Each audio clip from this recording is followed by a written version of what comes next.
Off your Thursday morning. Hope you had a great New Year's. 615-737-1045 is our number. Coach Dave McGinnis joins us at his normal time today at 7:20. And Rhett Bryan of Titans Radio, pinch hitting on Thursday morning today. He'll stop by at 8:20. Of course, Thursday, 3 picks at the end of the program in hour number 4. Damone Foster and Kayla Anderson. I'm Will Bowling. 3 college football playoff quarterfinals down and one more to go this afternoon.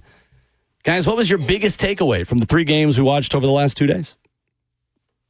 Mine, man, Ohio State's that good. That's what I came away from saying this thing. You see it. I don't know well, I guess it would be, what took you so long? That would be my headliner going into it, is what took you so long, Ohio State? The way they were scheming up Jeremiah Smith, the way they're playing defense, the way they're executing in all phases of the game. What in the hell took y'all so long? Because this is a team that everybody spoke about when you saw a $20 million roster. Also, love them to death. In the next game, absolutely love him to death, man, because he's meant so much to me and my feet. Phil Knight. Phil Knight. He's never going to financially recover from this. Never. Yeah, right. Christmas season just ended. He could. Phil Knight. And it's just a testament, too, that no matter how much you pay, how many resources you have, what kind of coaches you got. Well, the coaches I do have a take on that one, too. But it's hard winning a championship. Oregon's got every friggin' resource that you can think of, and absolutely got pants this upcoming. This yesterday. Mm-hmm. Yeah, and I know you guys give me a hard time for giving Oregon slack sometimes because it's former Pac-12 girl. They always did get the credit, right? Yeah. And I'm serious about this. Like, Oregon always gets the benefit of the doubt. And I almost look at it in a way how Penn State is in the Big Ten. Like, they're a little bit above that where they get the job done, but they just can't quite cross the finish line.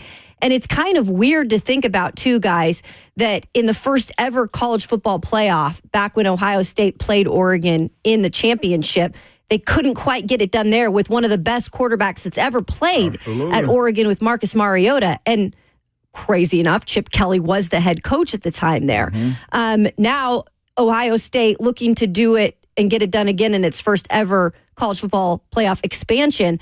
I just think they're playing at a different level. And I put this on Twitter yesterday, but as crazy as it sounds, that Michigan loss may have been the best thing that happened to them, because I really do think it woke them up to another level of, look at the talent that we have. Chip Kelly maybe needs to change his game plan a little bit. And we've seen what it's done since then. They have completely dominated teams. Yeah, I think it's interesting because I just think they tried to out-Michigan. And that's not the kind of team they are. And I think maybe in the future we'll see how that affects the way they approach the Michigan game. But this is the best team in college football. None of that surprised me yesterday at all, to be honest with you. After watching that team in person, them realizing, hey, we are a better version of what Oregon was 10 years ago with the same coach that orchestrated that offense. And Jeremiah Smith is probably the best wide receiver talent at 19 years old that this sport has seen in the last decade at least. He is Andre Johnson. He is Julio Jones. He is Calvin Johnson. And their ability to just say, hey, that's our best player. Give him the ball as much as we possibly can. 13 catches for 290 yards now in 2 college football playoff games. Against Michigan and Indiana, he combined for 8 catches for 69 yards. That is the difference between Ohio State a couple of weeks ago and Ohio State today. And that's the game plan they've had, like you said, in the past 2 games in the playoffs, where in the regular season, we always saw kind of Ohio State slow starts, right? I mean, especially in the beginning of the season, you're like, ooh, is this going to be the Ohio State team that's going to go win the national championship this year? I don't know. And then to be able to kind of turn it around in the playoff games when it really matters. Will mentioned using your best weapons, right? Using the biggest talent on the field. And to do that and drown out teams early, just to put that offense on you that early, I think that's what's been so impressive, because it's hard to dig yourself out of a hole at any point. It is. It's almost criminal if they don't go to Jeremiah Smith. Like, it's at that point. Like, he's so good. Usually the run opens up the pass game. No. They're opposite. Like the way Chip Kelly was scheming them open, like that to me. Like I'm in group chats with guys that play ball or coaching and stuff like that, and like we're having conversation. Like, one, what does Ohio State continue to find these aliens at? Like, I know we've had some sightings, Will, in Jersey. I know we've had, like, UFO sightings. Like, where did Ohio State go from? Me for that. Not because I know you got a boo thing that's from the Jersey area and everything. I'm trying to figure out if people figured out what was going on. This coffee's working, if y'all can tell. We can tell. Oh, yeah, it's strong. But with that being said, they continue to find that's why, of course, when you, Kayla, to your point, when Ohio State starts off slow or they got questions about their coach or what they are, like this is a coming together of minds right here of watching them be who they supposed to be. That's what's frustrating sometimes in dealing with teams that are supposed to be good like that, or they got rosters like that, which is why you got a team in what's the name of that state that we beat like 2 out of the last 3 years? Alabama. Oh, yeah, that one. There it is. There it is. The the team with the youngest ReliaQuest Bowl loser in bowl history. Oh, no. In Ryan Williams. Who a lot of their fan base is worried about the 17-year-old getting into the portal. Right. But when you got those type of rosters, though, you're supposed to beat people down like that. Sure. And from my understanding, too, Ohio State's plan in the regular season is looking way different than everything they did right now. They're finally the best version of themselves. Absolutely. And let's take it beyond roster. Look at their coaching staff. No. They probably have the best 2 coordinators in college football on the same staff. Like, all Ryan Day has to do is roll out the footballs. That is literally all that he has to do with this entire team. They are the best roster, the best coaching staff, and they've got one of the hardest paths to the playoff, and you couldn't tell. Based on what's happened over the last couple of games. I just think they take Michigan so personally that they went into the Michigan game and they wanted to send a statement. And it was such a bad game plan because you can't out-physical Michigan between the tackles, even as bad as they are at doing everything else. Like, the only team that stands at Ohio State's way of a national championship is Ohio State. Yeah. And they are finally getting out of their own way at this point. And at the time, too, I mean, with where Michigan is until they figure out this quarterback's going to be that type of guy, like, I hate to say this, but, like, that's all Michigan They've moved on this year. Yeah. Like, that's all Michigan got is to try to beat you up. That's what they did to Alabama. Well, they had a good end to the season. They just beat you up. And to Will's point, like, dude, y'all got a bunch of Lambos and Ferraris out here. Like, y'all got Corvettes. Why are you out here running around like a Hummer? Like, seriously, you don't have to drive around in a jacked up Ford truck. You guys got Lambos and McLarens. Like, what the heck are you thinking? And they showed it. Chip Kelly, I don't know what got to him, or Ryan Day, or the disrespect that I'm giving us credit on the disrespect that the Vols gave to him going up north like that. I mean, that'll make you wake up and say, nah, we not that. We're not this. And I was a little bit petty yesterday. I was thinking, I don't think we got stuffed in the corner this bad. Like, no, you didn't. And that Tennessee game was on the road. It was a neutral site game.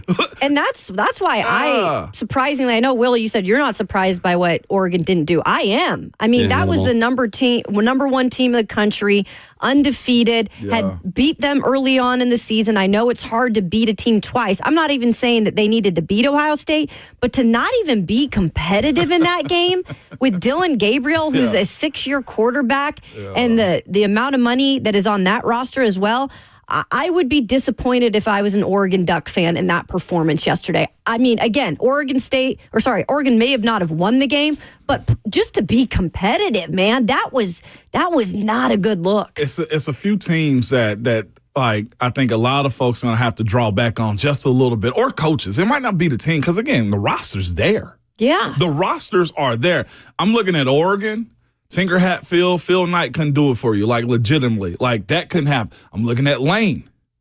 Lane, seriously, you had from all we heard in Lane Kiffin, Ole Miss. And I feel like Lane's a good coach, but all this offseason, what did we hear about the Ole Miss roster, y'all? You remember? Yeah. That's the championship defense. Absolutely. Lane Kiffin's got his guys. Is this a year they could do it? Yeah. Bama's another one, DeBoer. Like, it's so many different avenues into how and how you navigate a season. That's very confusing. And that's where, when you look at fans that are investing in NILs and getting charged an extra 3% on tickets and stuff like that, like, what do you change about this model if it doesn't get you to the show? To me, it reminds me of when Kirby Smart had Georgia in the national championship game and came up short against Nick Saban the first time he got a shot.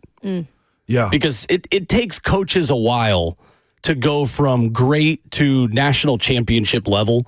And I think it is easy for us to forget that Dan Lanning just finished his 3rd season as a head coach, and he's already put Oregon on this level.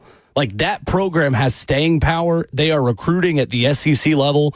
They're one of the only non-SEC programs recruiting with the elite SEC programs.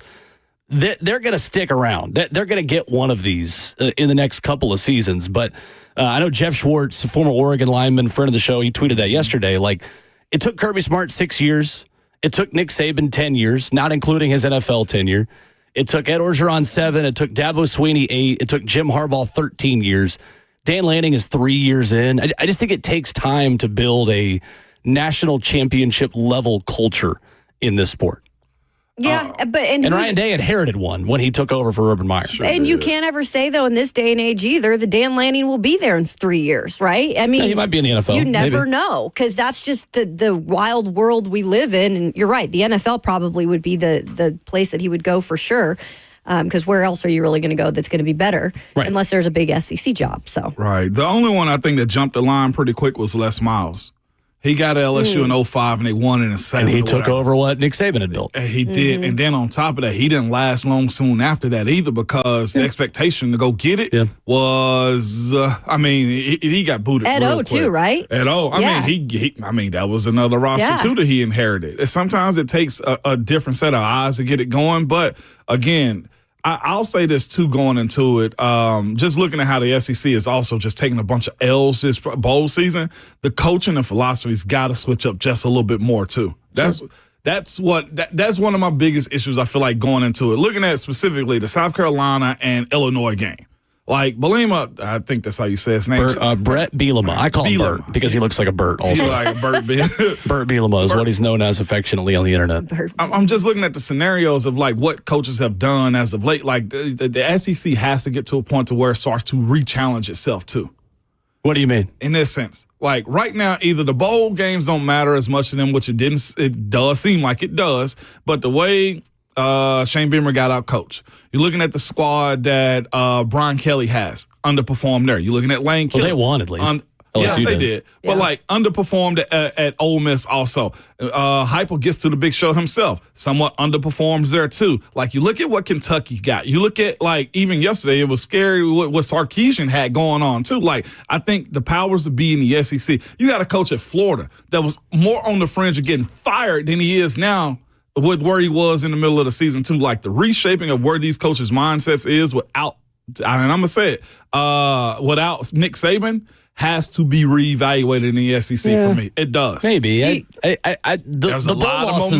bowl losses don't move the needle for me. They never have. But you know there's going to be the biggest conversation piece this upcoming season. But until the SEC isn't acquiring the best talent and isn't creating the best NFL talent, the SEC will always be dominant. Like, I'm with you there. 7 of the top 10 recruiting classes of the On3 composite are SEC teams. Do we feel like it's down a bit? For the 18th straight year this year, the SEC is going to put the most first-round picks into the NFL. I'm with you on that. So I just don't care about bowl results. I never have. Like, to me, bowl games are more about what do you have coming back that's already on your roster for next season, more than it is who were you this season. Do you feel like, though, the SEC compared to, like, the Big Ten, let's say, is down a bit just in terms of the overall records in the SEC, or that's just everybody beating up on each other because you don't have maybe the most dominant team anymore? My point is this. I think the SEC is still dominant, but when it's time for you to go showcase that in bowl games, et cetera, you got to also do those things too.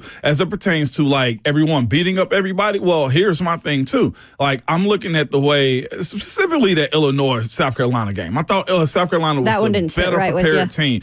And none of them did. The way the Vols got. And, of course, that Missouri was a mixed match. Missouri came back and beat Iowa. I think the Vols just got outmatched, of course. Yeah. You look at all the other teams that ended up playing this season so far. The way I view it is this. Get your house in order. Right. Before you have teams that do start taking that momentum. Oh, look, we kicked their butts in the bowl season. Like, it's only a matter of time before the crown you wear gets heavy. And what I'm saying is this. The Vols the SEC has to clean up its house. And I'm talking about really fast as it pertains to how they're going to compete. If the Big Ten commissioner feels like we'll have a bunch of top heavy teams and a bunch of lows, and that's going to create a scenario where we don't beat each other up, I don't know what it is. But to me, the way I viewed it this past weekend, SEC's on notice. Mm-hmm. I don't think so yet. I think that narrative will be pushed out there because of Texas and Tennessee.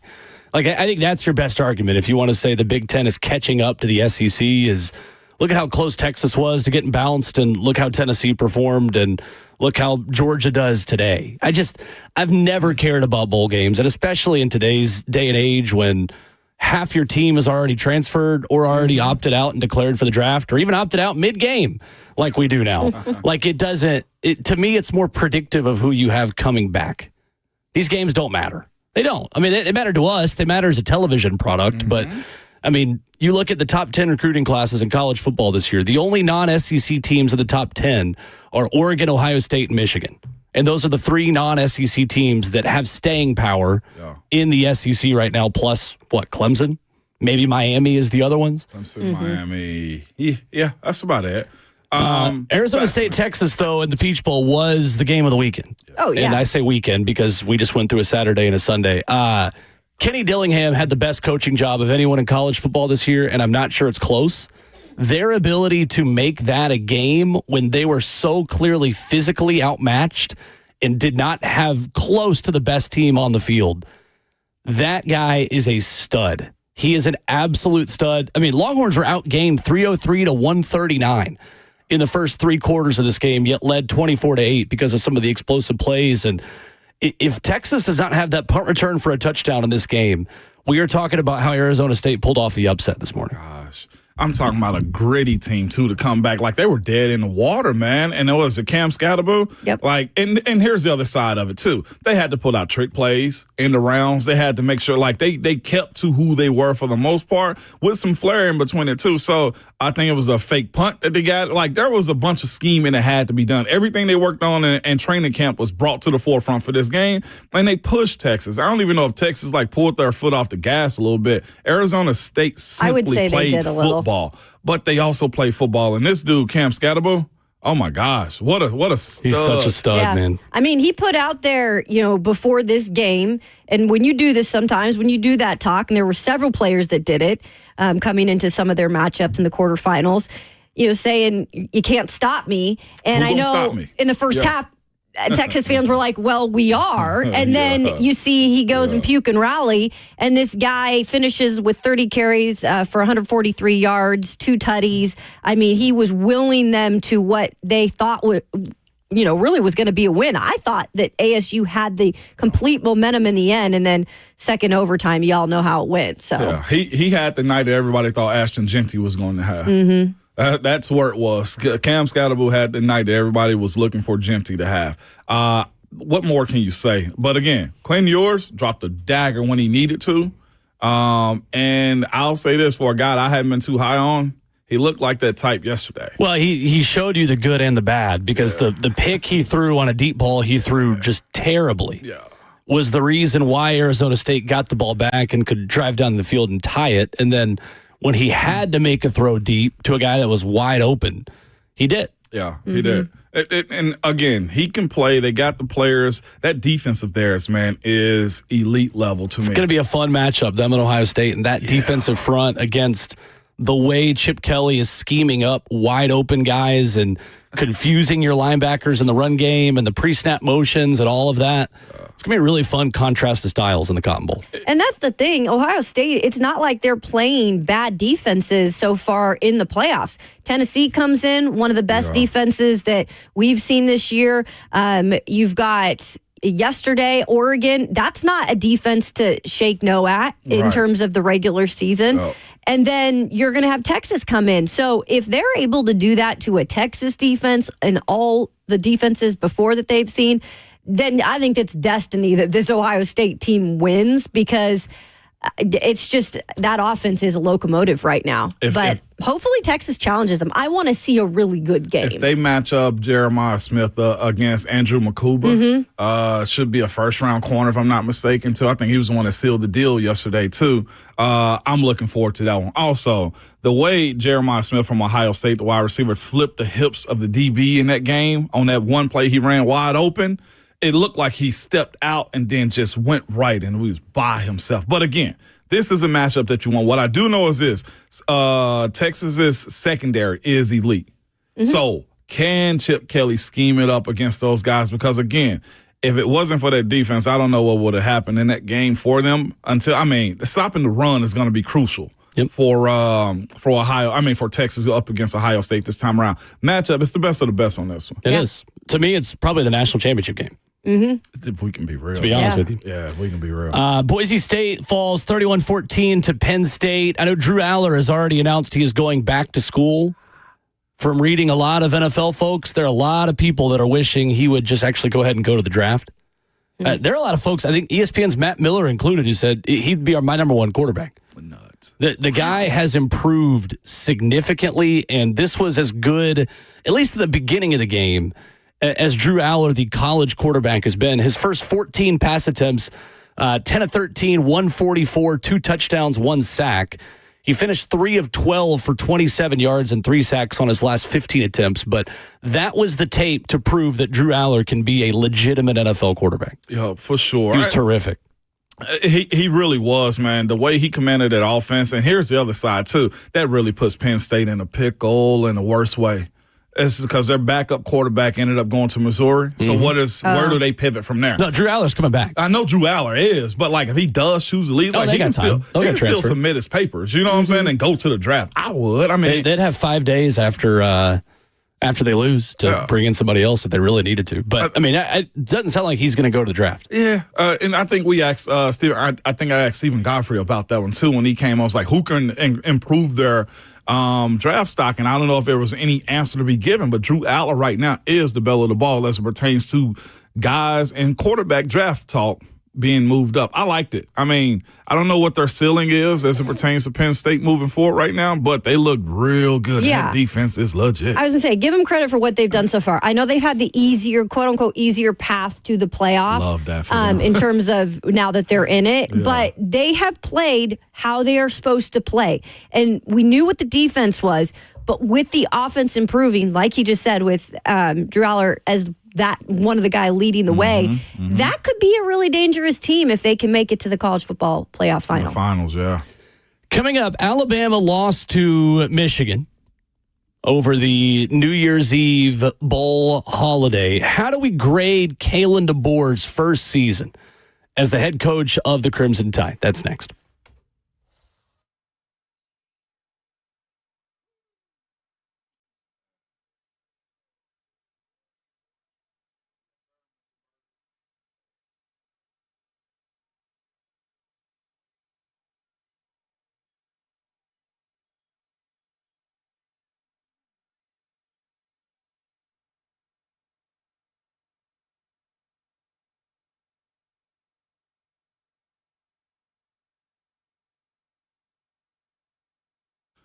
It's Ramon Foster for Hiller Plumbing, Heating, Cooling, and Electrical. Y'all, right now, Hiller has so many deals going on for you right now, like their $99 drain clean special they have available to you. It's the new year. It's time to get your house in better shape. You guys know what I say about that, man. Call the folks that I trust, man, whether that be for your electrical, whether that be for your plumbing, that you had a holiday party at your house. Just make sure your systems are in great shape, man, and take advantage of some of the deals that Hiller has on their website. For more details about what all they have to offer, whether it be plumbing, heating and cooling, or electrical, simply go to happyhiller.com.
RKW 104.5 The Zone, wrapping up the first hour of the morning.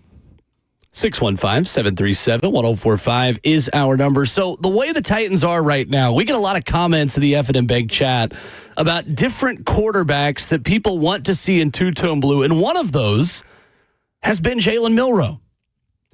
Guys, for what we watched the other day, I don't think we'll be getting as many draft Jalen Milroe comments. No. For the Tennessee Titans. Heck, I don't even think Alabama fans, if they were drafting their starting quarterback next year, would take Jalen Milroe. 19-13, Michigan beats Alabama. Michigan sacked Jalen Milroe 5 times and forced 3 turnovers.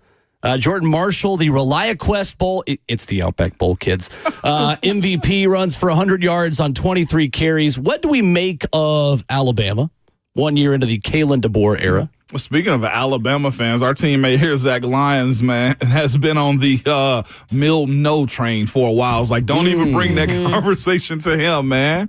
What do I make of it? Well, standards change, at least in year one. We said it. Let me go back to a recap real quick. Bert, what is a mutation? What do you want to hear about, man? What are you looking for? Like a half-life? Is that what you're looking for? When you make change like this, like the body is still the same, but your genetics have changed when you mutate out of Nick Saban. That's what it looks like right now. 4 losses in year one for a coach who's got a monster roster. And, of course, it ain't his offensive players, et cetera, but he did the same with a similar quarterback and Michael Penix Jr., right? Mm-hmm. So either they have a quarterback issue big time and he's waiting to get his guy in, or he's a little bit head over his heels. I saw somebody yesterday, an Alabama fan, a friend of mine, which is rare, say he's too busy worried about. I love how you just sneak things in there like that sometimes. I'm quick with it today. Yeah, that's right. Kalen DeBoer was too worried about pleasing that fan base as opposed to actually coaching his guys up. Here he is. They bullying him into changing his game day outfit. He's bringing in RT Willie to get some fanfare going on. Like, Nick never would, okay? What are we talking about, bringing in social media stars to gain traction and fanfare for a squad and stuff, man? Here's what I do know is they have a good roster. They have a lot of tradition. And in year one for a guy like him, he couldn't have this many losses, and especially to begin the season. Well, Nick was gone at the time, but ended the season losing to Michigan and also began it. So for me, Will, if you ask me for a grade A through F, he get a C for me for expectation of what Alabama was, yeah. Yeah, I mean, it's hard because when you do have all that talent and you're taking over, it's easy, I think, to just continue to win for a couple of years until it's really all put on you. So I do feel like he underachieved a bit here. But like we're talking about the quarterback situation here in Tennessee with Will Levis, how it was not his quarterback. Jalen Milroe, if you look at the losses they've had this year, they've all been losses where he's been the player that he, is supposed to be, the running quarterback, right? When he can run and pass. In all 3 games, he ran for over or under 11 yards. So when defenses figure out Jalen Milroe and how to shut him down, Alabama's not going to win the game. So I don't know if that's the type of quarterback moving forward that Kalen DeBoer is going to go with. Mm-hmm. Obviously, Michael Penix Jr. was a pick of his, who they went to the national championship. Sure. It's a very different type of quarterback. So I'll give him a little time if he can find his QB, because we all know that's kind of what it runs around, and that's what lost them games this year. But the leash is short there in Alabama, and just as much as it rose quick with Nick Saban, it can fall very quickly too if you have a coach that can't get it together. In my opinion, it wasn't just Milroe either. Like, looking at that game against Michigan and others, like, their offensive line got bullied big time. Like, I'll say this, the defensive side of what Alabama got going on, it's legit. All right, held Michigan at 19 points. I mean, just over the course of the year, they have been that good. That O-line was supposed to be good this year, too. They were supposed to. Proctor, the left tackle, got bodied this past weekend. The right tackle got bodied. Like, they were just simply getting beat up front of him. That's the offense that DeBoer wants to play with in the SEC, because that has nothing to do with the quarterback. You know what I'm saying? As far as, like, his throws, like, his ability to make plays and just have that offense just going the way it should be, very lacking in year one. But, of course, he's a rookie right now as far as the board goes. Well, they've got their quarterback. Keelan Russell is the guy coming in, top 2 player in the country. That is essentially the Arch Manning / Nico Iamaleava for Kalen DeBoer to build everything around. Texas high school football quarterback, 5-star. I mean, he's lighting up, I believe, the Under Armour All-American game right now. Keelan Russell is the guy for Alabama moving forward. I don't know if he will be next year as a true freshman, but that is essentially their Bryce Underwood. That is their Nico. That is their Arch Manning and all of these things. I do think it's really interesting, though, with DeBoer, because on the field, I think they slightly did not meet my expectations. However, off the field, he's been better than I thought he would be in recruiting.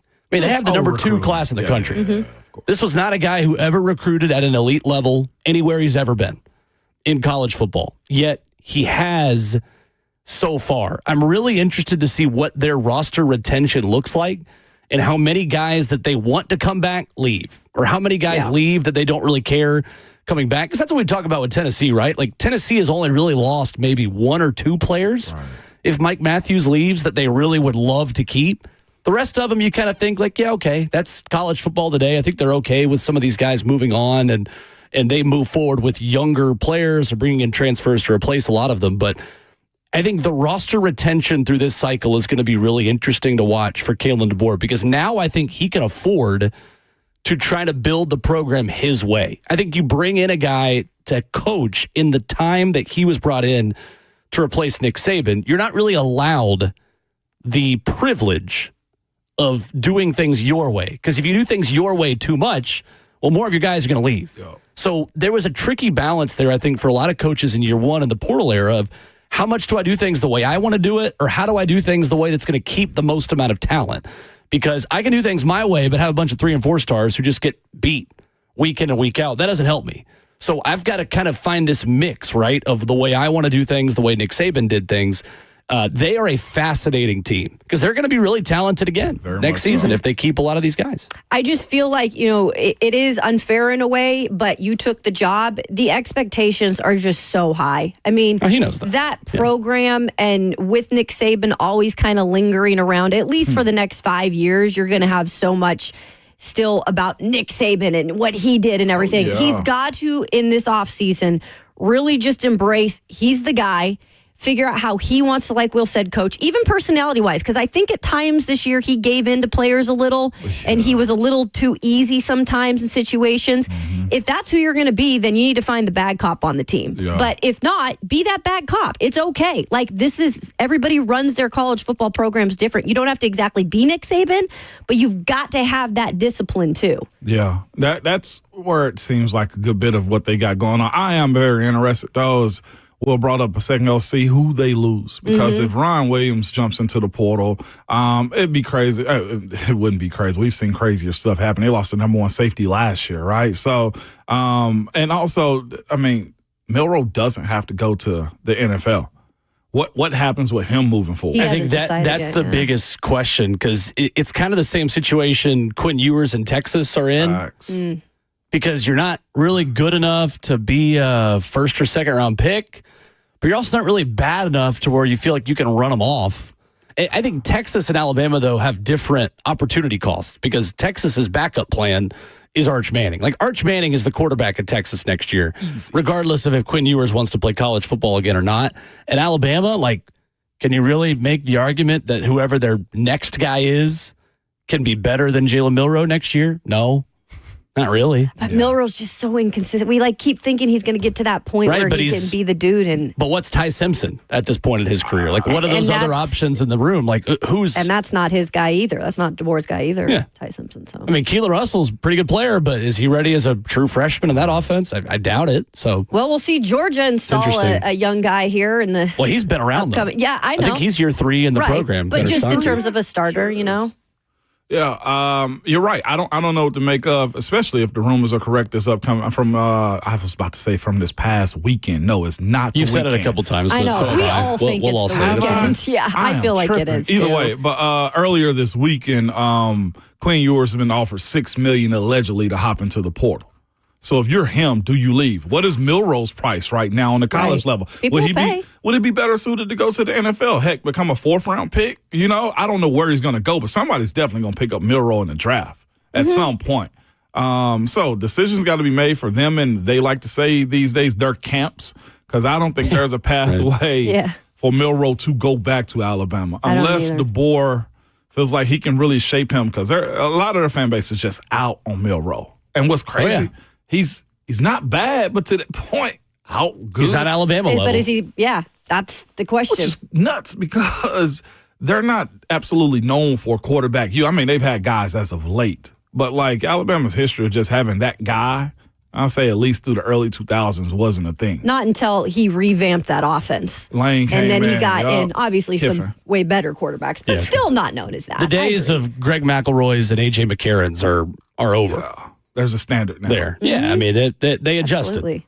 They became something else where they had elite level quarterbacks. Somebody going to pick him up. Milroe. Oh, there's no question. Yeah, there's no question. No doubt. I am surprised he did not develop more this year under Kalen DeBoer. I think that was his biggest shortcoming, was his inability to make Jalen Milroe better. It felt like he kind of got worse as the season went. 615-737-1045 is our number. What did the Rose Bowl yesterday tell us about Tennessee? Do you feel any better about the Vols' loss to Ohio State after watching them dismantle Oregon yesterday under the sunset? Do you guys know there's a sunset at the Rose Bowl? We only heard about it 100 times. It is pretty. We'll talk about that coming up next.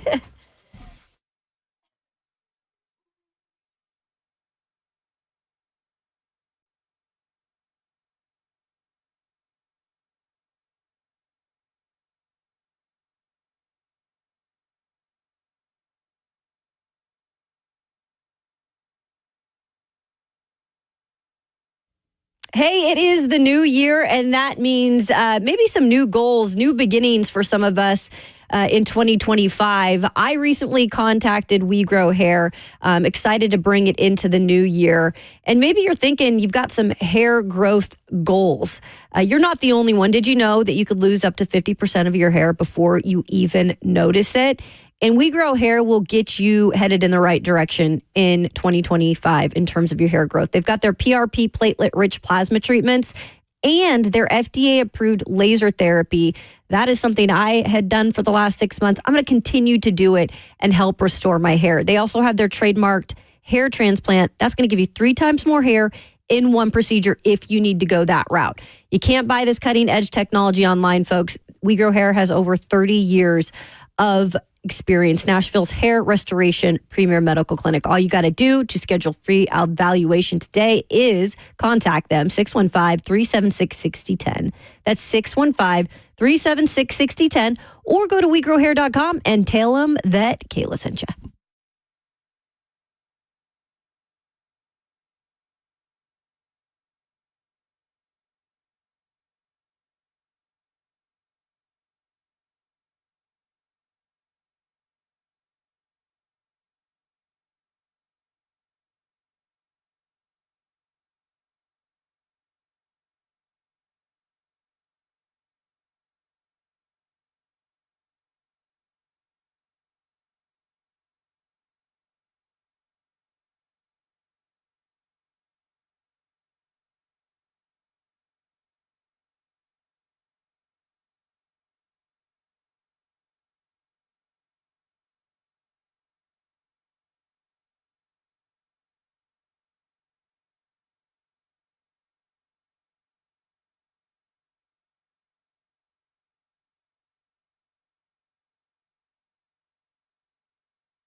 What's going on? 7:01. Good morning from the 104.5 The Zone Studios. I am Robert Walsh. Had 2 quarterfinal games last night. The Sugar Bowl announced that the game is being delayed 24 hours. Kickoff's going to happen at 3 o'clock this afternoon. Texas withstanding a late comeback from Arizona State to earn 39-31 double overtime victory in the Peach Bowl. Quinn Ewers super clutch in overtime, finishing 20 of 30 for 322 yards, 3 touchdowns, and an interception. But Cameron Scattaboo was electric, rushing for 143, 2 touchdowns, had a pass for 43 yards and a touchdown, and also caught 8 passes for 99 yards. After painful regular season losses to Oregon and Michigan, Ohio State has seized their second chance as the Buckeyes scored on 6 of their first 7 drives to take a 34-0 lead, took down Oregon 41-21. Buckeyes freshman wide receiver Jeremiah Smith in 2 playoff games versus Tennessee and Oregon has 13 catches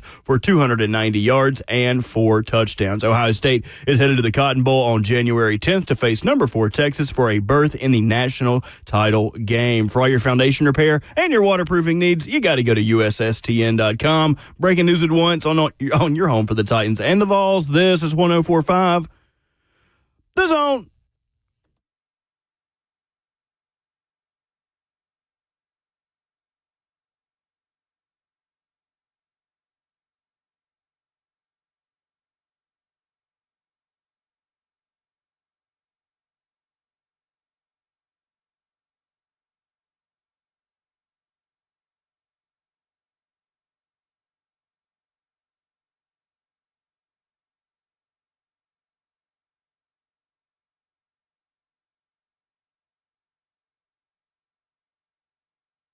Seven a.m. on the first show of 2025, a brand new year and a brand new morning. An hour in this morning on RKW, 615-737-1045. How you jump in?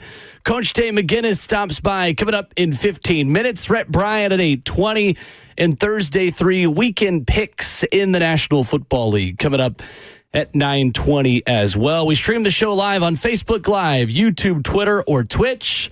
You hop in the comment section there. Join our community known as the F&M Bank Chat. And in 10 minutes, we got some Titans tickets to give away for the final time this season. Titans and Texans, or should we say Oilers and Texans? Whatever you feel about Can't that. wait This for those. upcoming weekend. Guys, Ohio State dismantled Oregon yesterday. Does it validate Tennessee's loss to the Buckeyes a little bit more? Does it make you feel better about the way things ended for the Vols, or are those two things not related? Initially, hell yeah, it did. That's where I was. I kept telling myself, at least we didn't get stuffed in the corner like this, man, because they came out on a mission, man, to figure out who they were going to be as far as Ohio State is concerned, man. The Vols, though, going up against them, it was – I think there's a big old gap between talent on team, man, at least on the second and third wave of guys that they have. I was listening to Kirk Herbstreit yesterday speak a little bit about – he mentioned, and he does this Ohio State thing from time to time, if you guys notice. It's just like, everybody wants to talk about this $20 million roster, and he's like, they got a bunch of 4th and 5th year guys on that squad. And I was like, well, yeah, they probably paid for them too. And then I think it was Reese Davis went, well, they also spent a lot of money on offense too, Kirk. I was just glad to hear him kind of push back on Kirk. He was singing that fight song too at the end, and he was like, calm down. Yeah, he was. But did it make me feel better about Tennessee, Ohio State? Slightly, but not really. It just makes you realize where you are, looking at the concepts that Ohio State was running in that game, how the offense flowed, and how much negativity they were able to give to Oregon in that game is where I want to see the Vols be at. Now, again, I know this is recruiting cycles and, right scheme and stuff like that, but a little bit better, but not really well. Yeah, I saw, obviously, a lot of dialogue on Twitter about this during the game, especially, in the first half where they're blowing out Oregon. And it does, in a way, just in terms of the game, make you feel a little bit better because you do look at the pieces that Tennessee had compared to the pieces that the Buckeyes have that are now all dialed up on the same level, which maybe we didn't see all season long from the Buckeyes. But then we're more like, okay, when the actual green light goes on, this is how dominating they can be.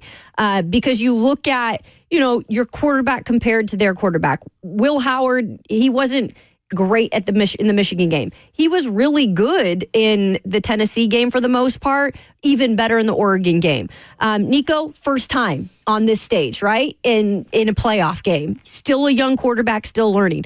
His receivers compared to what Ohio State had, and we've all seen that on display, especially recently. Also, in terms of the rushing game, guys, Dylan Sampson, your best guy, notably that's been the most consistent on offense all year, was banged up and didn't really play in that game.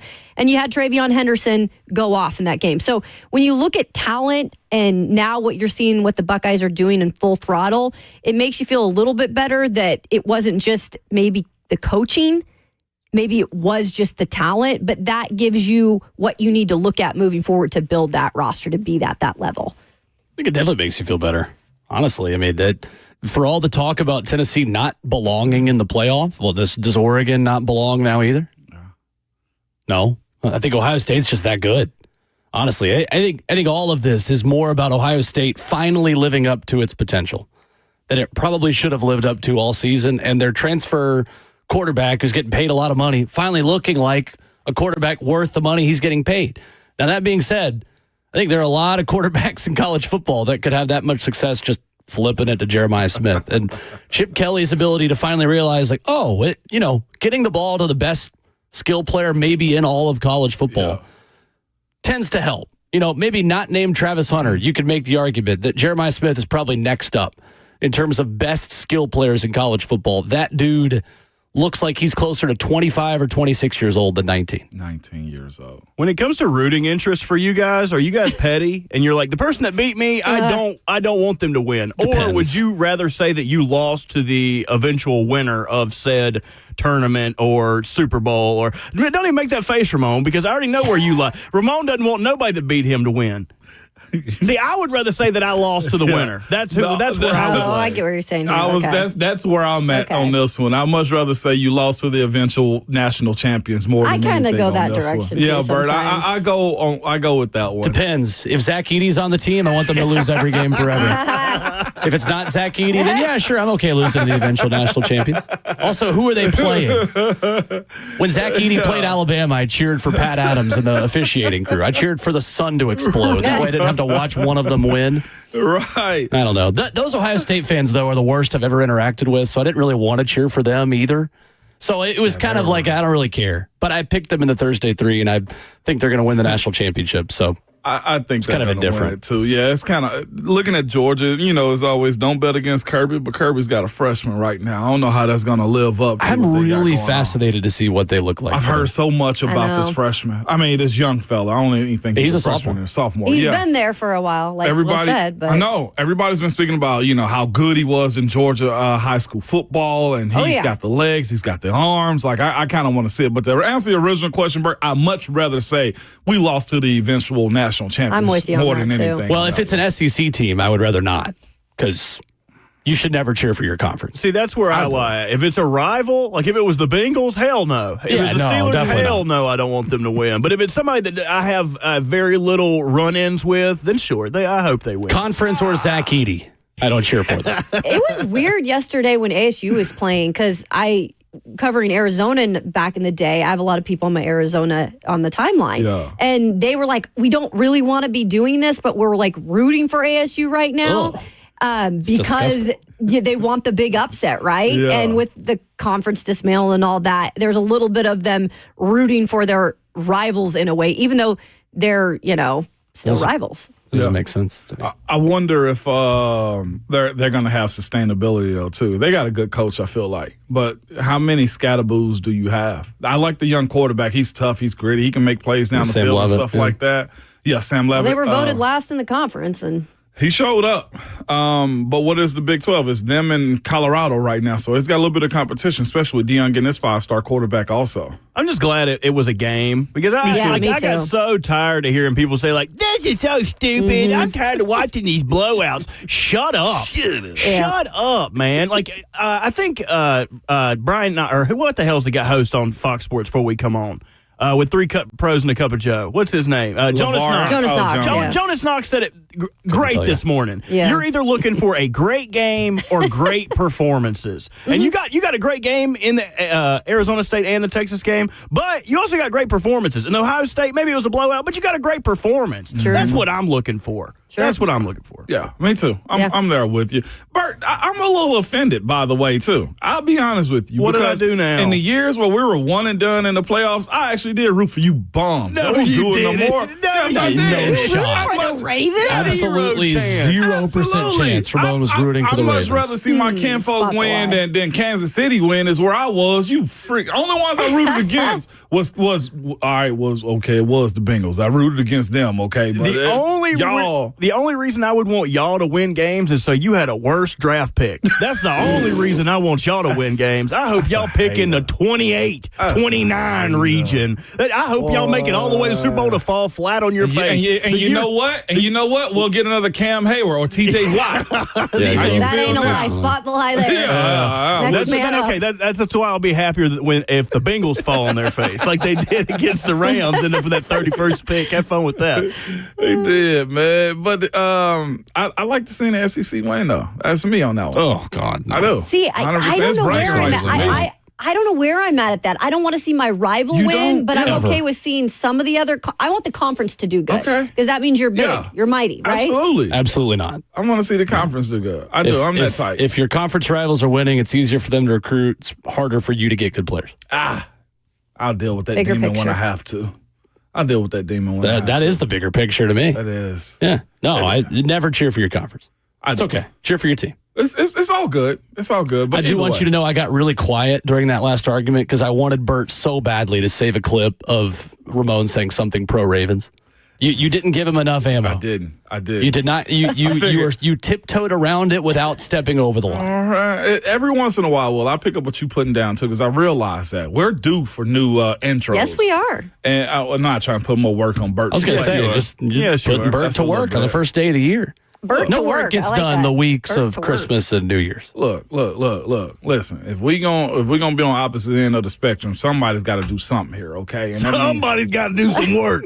Dadgummit. I would love to see you put those intros together. Hey, come on, I'll slide back in. That'd I'll be show you how to fun. do it. I'll show you all how to do it, man. There's been one person that shares my That'd be fun. DNA that went behind the board back there. Okay, you don't want the other version. Okay, I am not getting behind that. Run on A lot of buttons back there. lot of buttons when he was running the show. Dawn tried it one time too. She did. I'm not going back there. Absolutely not. I like a lot this going job. on Come back back there. here and lay in this spaceship, man. Come on. No, because I don't know what it smells like back there. Hey, today it smells pretty good, man. Come on. We got that It don't problem be cleared up. stinking back here.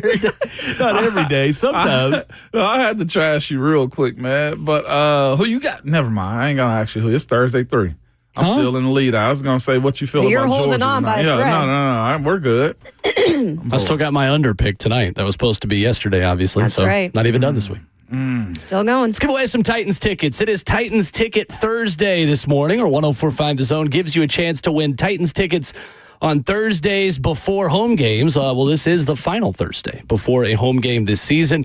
Be caller number 5 right now to win tickets to see the Titans host the Texans this Sunday at Nissan Stadium for their final home game of the regular season. And you get 2 tickets to the Titans VIP tailgate with Ron Slay and DJ Seawiz, thanks to Bullseye Event Group.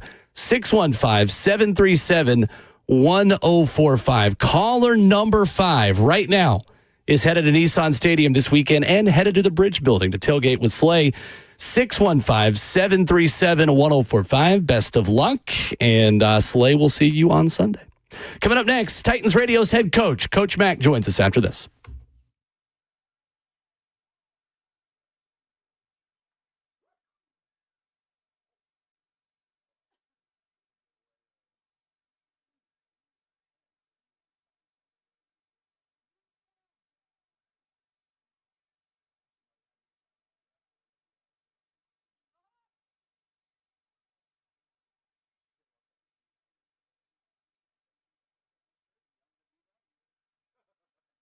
Final tailgate of the season this weekend. The Tighten Up tailgate at Gray and Dudley and the Bankers Alley Hotel. So many of you have come by and you have enjoyed some excellent food. The craft cocktails, the great parking. And again, the deal we've got for you, as good as it gets in downtown. $30 game day valet parking rate for people who want to just park and walk across the bridge to Titans and Texans. $20 if you choose to dine in at Gray and Dudley. They'll get you a code. You give that to the valet. You get $10 off. It is an easy way to get in and out of downtown Nashville. 221 2nd Avenue North in downtown. We're there starting at 9:30. We're there all the way through 11:30. And another deal we got for you, a burger, a beer, and a parking spot for $40. It's cold, but we are taking the party inside. We're staying warm inside Gray and Dudley for the Tighten Up tailgate.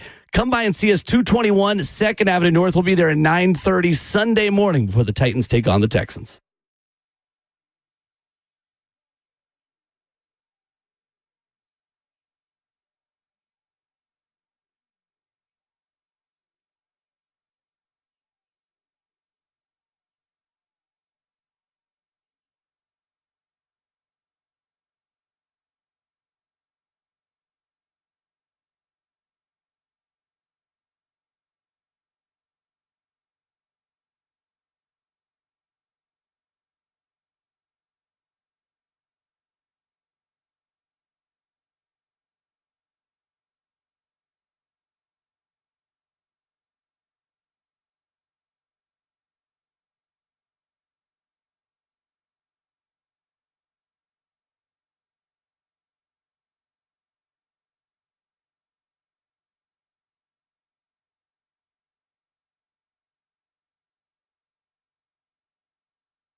Is your concrete in need of repair? Maybe your sidewalk is shifting, your driveway is cracked and sinking, or your porch steps, have they moved? Shifting concrete can create a dangerous situation and trip hazard around your home. It's also just a big eyesore. It's Ramon Foston. Whatever's going on with your concrete, listen to me. Call United Structural Systems. Ask them about the polyurethane foam injections. That's right. You've heard about USS for a long time. It's the same company that's provided superior foundation repair and waterproofing to Middle Tennessee since 1994. They can also fix your sunken or settling concrete. USS uses polyurethane foam injection to lift and repair concrete in a matter of minutes. Lifted concrete can also be walked on immediately or even driven on after 30 minutes. So don't go through that long, expensive process of ripping out and replacing concrete. Reach out to the people that I know and trust. You can simply go to USSTN.com. That's USSTN.com or call them at 615-488-7855.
The first RKW of the new year continues on 104.5 The Zone. Foster, Kayla Anderson, Will Bowling. There's the musical stylings of Robert Walsh, bringing in Coach Dave McGinnis for the first time this year. Mac, what a great way to start the year. Happy New Year to you, sir. Happy New Year to you guys, all the listeners. Bert, I need that for my ringtone, please. I got you, Coach. It sounds, Mac, like everyone else who has your number also needs that for your ringtone when you call anyone else. Perfect. That was good. Bert. Of course, I talked to Bert. He filled me in that he's already started looking on the draft. And clearly, he's already working on his musical career too. So he's a man for all seasons. Yes, why not both? Absolutely right. Renaissance man Robert Walsh. Mac, how was your New Year's? It was good. Had a few stops to make, but I had practice to go to the next day, so didn't do anything crazy. I mean, you could probably get as crazy as you wanted to in Nash Vegas, just taking a look at the way Broadway looked. Yeah. You could. Yes, you could, Mac. No doubt about it. Coach Mac, brought to you by Two Rivers Ford, the South's most trusted Ford dealer. Two Rivers Ford. Mac, from the coaching perspective, as a head coach or as a position coach, how would you use this 17th game still as an evaluation tool? If you were on this Titans coaching staff, how significant, Mac, is this film this weekend? There's still guys that are fighting for jobs, whether it be here or elsewhere, even though this game won't mean much to either team in terms of the playoffs. You just plan it. I mean, first of all, at this point in the season, with not only this team but a lot of teams where you are, I mean, you play who you've got available. I mean, this group right now, I mean, we've seen them go pretty deep into their roster and into their practice squad because of injuries, especially in the second half of this season. So really, what you're doing now.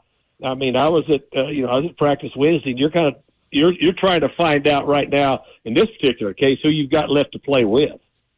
Mac, I think it's interesting, that process, right, of going into a game like this, and where is that balance between just being who you've been and trying to get better at some of the core principles you've had as a team over the course of a season, or how much do you allow yourself as a coach or as a staff to try some new things and experiment a little bit in a game like this? Well, I mean, you're not going to get that many chances to do new things. It goes back to, Will, what I said. I mean, got the first thing you do is you got to find out, who you've got to play with and who's healthy. And then, you're trying to win the football game and trying to be as smart as you can with your players. Because some guys, are at the point where they've been really, really digging down deep to try to play during the season with a lot of things that aren't well, because nobody's really healthy at this time of year. It's just a degree of how much you are hurt. So you take all of that into consideration, but you try to feel the healthiest team that you can, and then you try to win the game. Coach Mack with us this morning discussing this upcoming weekend and all ball, because Coach Mack is everywhere in the world, right? Coach Mack, Happy New Year, Coach. Happy New Year, Mo. I'm looking forward to Ramon and I had a real nice talk before the New Year's. We'll just put our stuff out in public right now. Ramon, you don't mind, and you know that once this is over, then we'll dig pretty deep, start digging deep into the draft. Part of that is the Senior Bowl, and Ramon promised me that he was going to get his own set of binoculars this year when we go to the Senior Bowl. I'm sure there'll be a nice pair, too. I did, Coach Mack. With that being said, I'm going to need him one more time from the press box so I can just watch and people watch on the field, if you don't mind, Coach Mack. Just one more time. No, I want you to get them used really well. And so, I'm looking forward to I'm sure you and I will ride down there together this year, and we'll have very, very successful tradition that we've already started doing that. And along with that, with your new binoculars, we'll stop into Buc-ee's and I'll buy you some turkey jerky. See, the script writes itself, Coach Mack. That's why you are who you are, Coach Mack. You know when to deliver. You know when to deliver. Also on delivery, go ahead. You always got to plan ahead. Yeah, I mean, and I'm so bad. I'm last minute guy here, Coach Mack. And that's why I got you on road trips, right? With that being said, though, Coach Mack, you're speaking about delivering. This last weekend, there are some guys around the league, Coach Mack, that's got incentives based upon their play and what kind of, yards they get. One of those guys is Tony Pollard, Coach Mack. Have you ever been in a situation where a guy needed a certain amount of either, sacks, yards, or catches to get incentives? And if that was the case, Coach Mack, if you had the ability to control it, what do coaches do in those situations? Sure, I've been in that, because I did it just for a long time and at all different levels. Have I been in that situation? The answer is absolutely yes. And did I want the guys to achieve those? Absolutely, I did. Did you do anything out of the ordinary to do it? Not necessarily, because most of the achievable incentives that I've been around since I've been coaching, and it was going to be through the flow of the game if they were able to get them. I do remember, when CJ 2K was shooting for 2,000 yards. We said in the meeting the night before the game he didn't need many. When we finished up with Seattle, we're going to get him to 2,000. Wow. And because that was a big deal for the offensive line, for everything that was going on, with that football team at the time, and he didn't need many, and he would have done a whole lot better if Ed Hockley didn't call a ridiculous holding call on a power O that he called holding on Sarge. That was the fullback then. Anyway, I regress on that. Coach Mack, you do good on restraining yourselves in these factual moments right here, Coach Mack. I appreciate you opening up about that. So you asked me if I remember, not real well, but just about exactly. Yeah. With that being said, though, too, Coach Mack, one of the main topic conversation has been Saquon Barkley in this 2,000 yards, him chasing Eric Dickerson. And Eric Dickerson has been very public by saying, no, I don't want you to break my record. I think most people selfishly feel that way about, their landmarks and stuff like that when it comes to records. Coach Mack, if Saquon had played this upcoming weekend, do you look at that with a side eye a little bit, considering it's 17 games and not 16? Like, how far removed do we have to be in this new era of 17-game judgment for us to be, okay with validating a guy getting the sack record or breaking the rushing yards, Coach Mack? Because I do feel like that was part of the decision-making as it pertains to Saquon playing or not. It's like, what more do you have to get with a 17th game? Well, regardless of the number of games that you play, because he's got no control over that, and none of the players do. The records are going to be the records, Ramon. Okay. Now, you know that. When Jim Brown set his record, they played 14 games. Wow. Okay. So, so Emmett goes on to break Walter's record, as Walter was chasing Jim Brown. But, exponentially, if you're going to play more games, that's not the player's fault. Okay. All right. Or that's not, any of the current players, that's a huge argument right now, just because the Hall of Fame vote is coming up pretty quick. People will say, well, these numbers are exaggerated for receivers because they're throwing the ball a lot more than they used to. You can't control that. The game is the game. It's just kind of the same way that Major League Baseball is, with the whole home run deal and the different types of balls and bats that they're able to use now. So that part of it, you go on from the performance, and then you've got to recognize the performance as it comes. Saquon Barkley has had a fabulous year. Yeah. Now, his particular situation, to me, I'm not there. I have not talked to anybody that's there, but that's because they've got a place set in the playoffs. And he's clearly the engine that drives that whole thing offensively. So that's got to be between Saquon, the head coach, and everybody else that are decision makers up there. But you can't hold it against any of the players just because the schedule now says they play one more game. That's a great point. Coach Mack joining us this morning on RKW. Let's head back to Titans camp in terms of this team and look at the offensive line.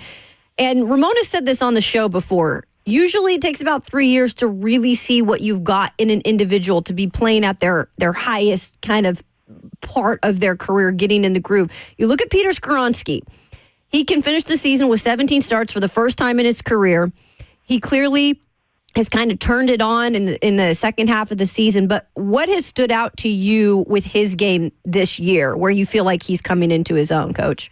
Well, I mean, he's improved. I mean, and there's because he works at it.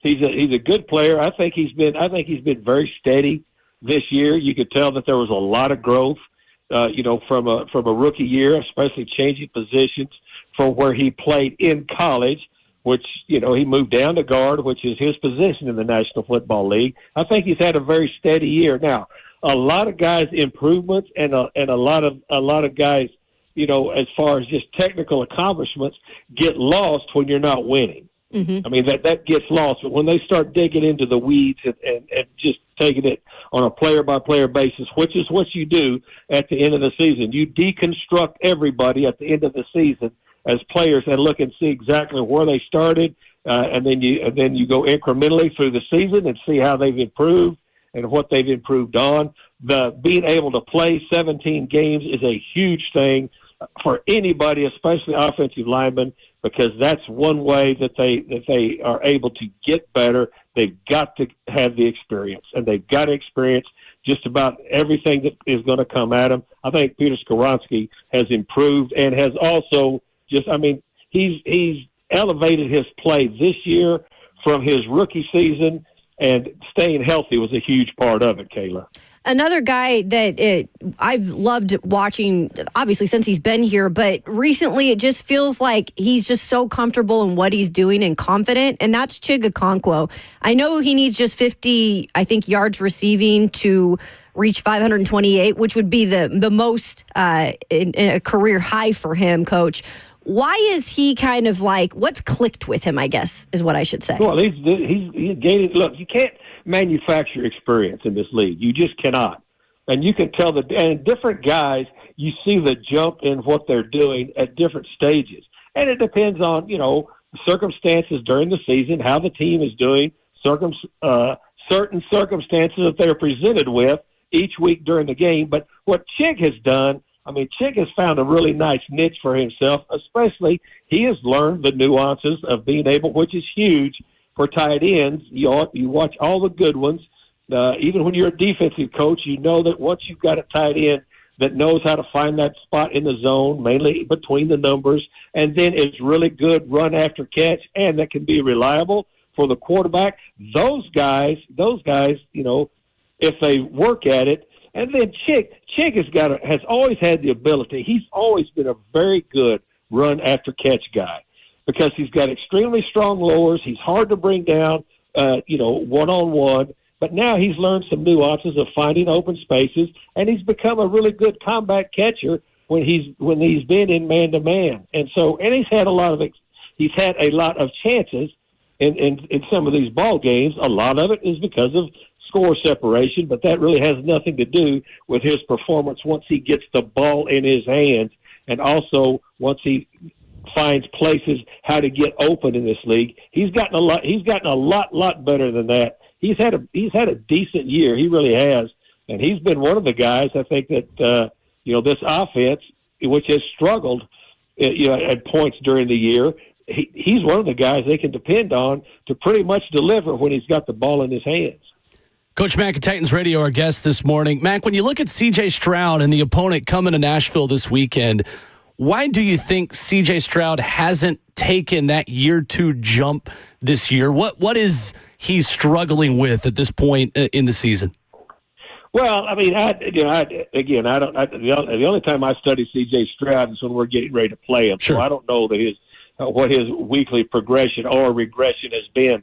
But look, everybody comes to reckoning in this league at certain points in their career, and especially quarterbacks, because you get a book on them. And then the quarterback is very dependent on what goes on around him. Now, clearly, the quarterback, because he gets the ball on every snap, he can elevate those around him if he's got the elements in place to be able to do that. But C.J. Stroud set a pretty high bar for himself as a rookie. So it's not like he's been just god-awful this year. He just hasn't been as dynamic as he's been his rookie year. He's still their dude. That's still what makes that thing go. Coach Mack at Titans Radio. Titans Radio's head coach. Thursdays here on the show, even Thursdays that feel a little bit like Mondays. Mack, glad you had a good new year. Good to hear from you as always, sir. Thank you.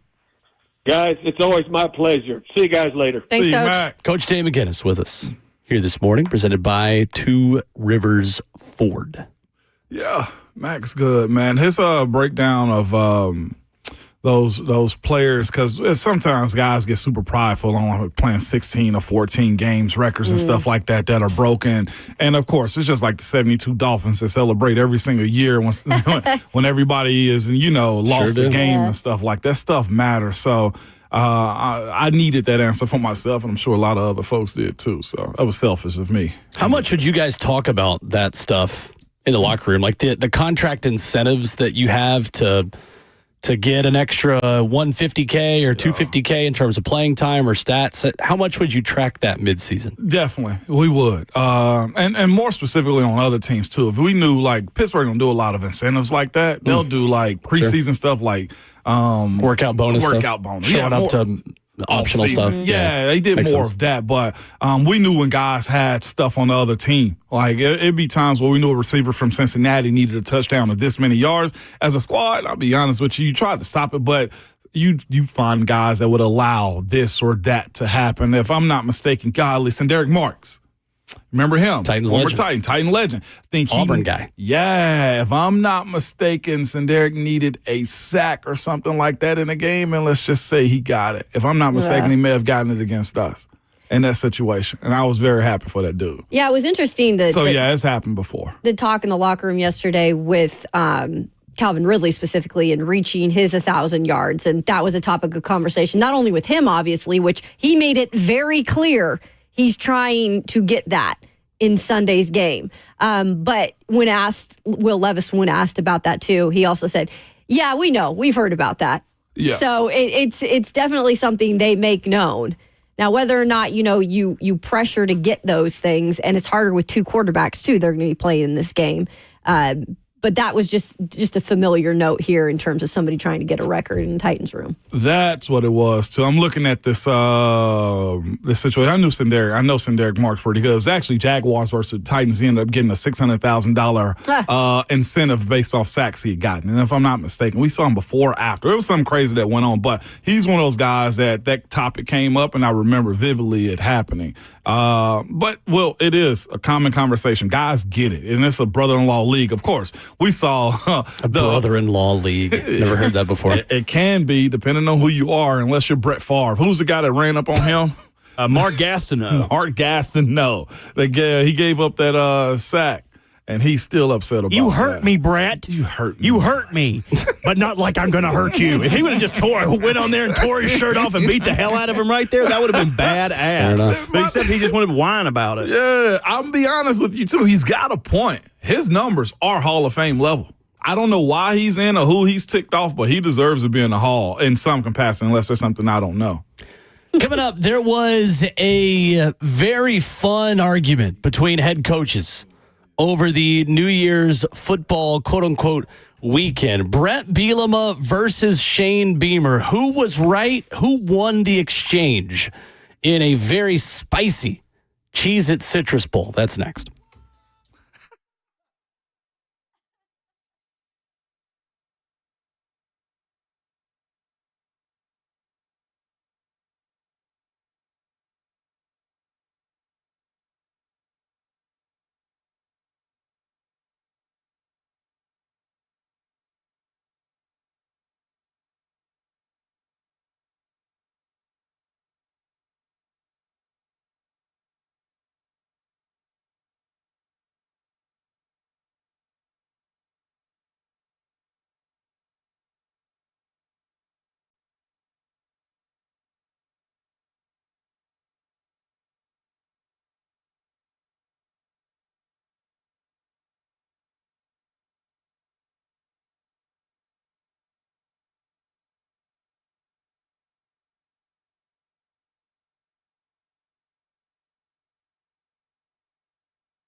If you live in Nashville, you probably agree it's one of the best cities to live in. But with all the growth and all the options, it can make it tough sometimes to find a real estate agent that you can really trust. That's why I'm excited to introduce you to my friend Bernie Gallerani. He has a proven track record, so much so that Bernie guarantees to sell your home in 30 days or less, or he's just going to buy it from you.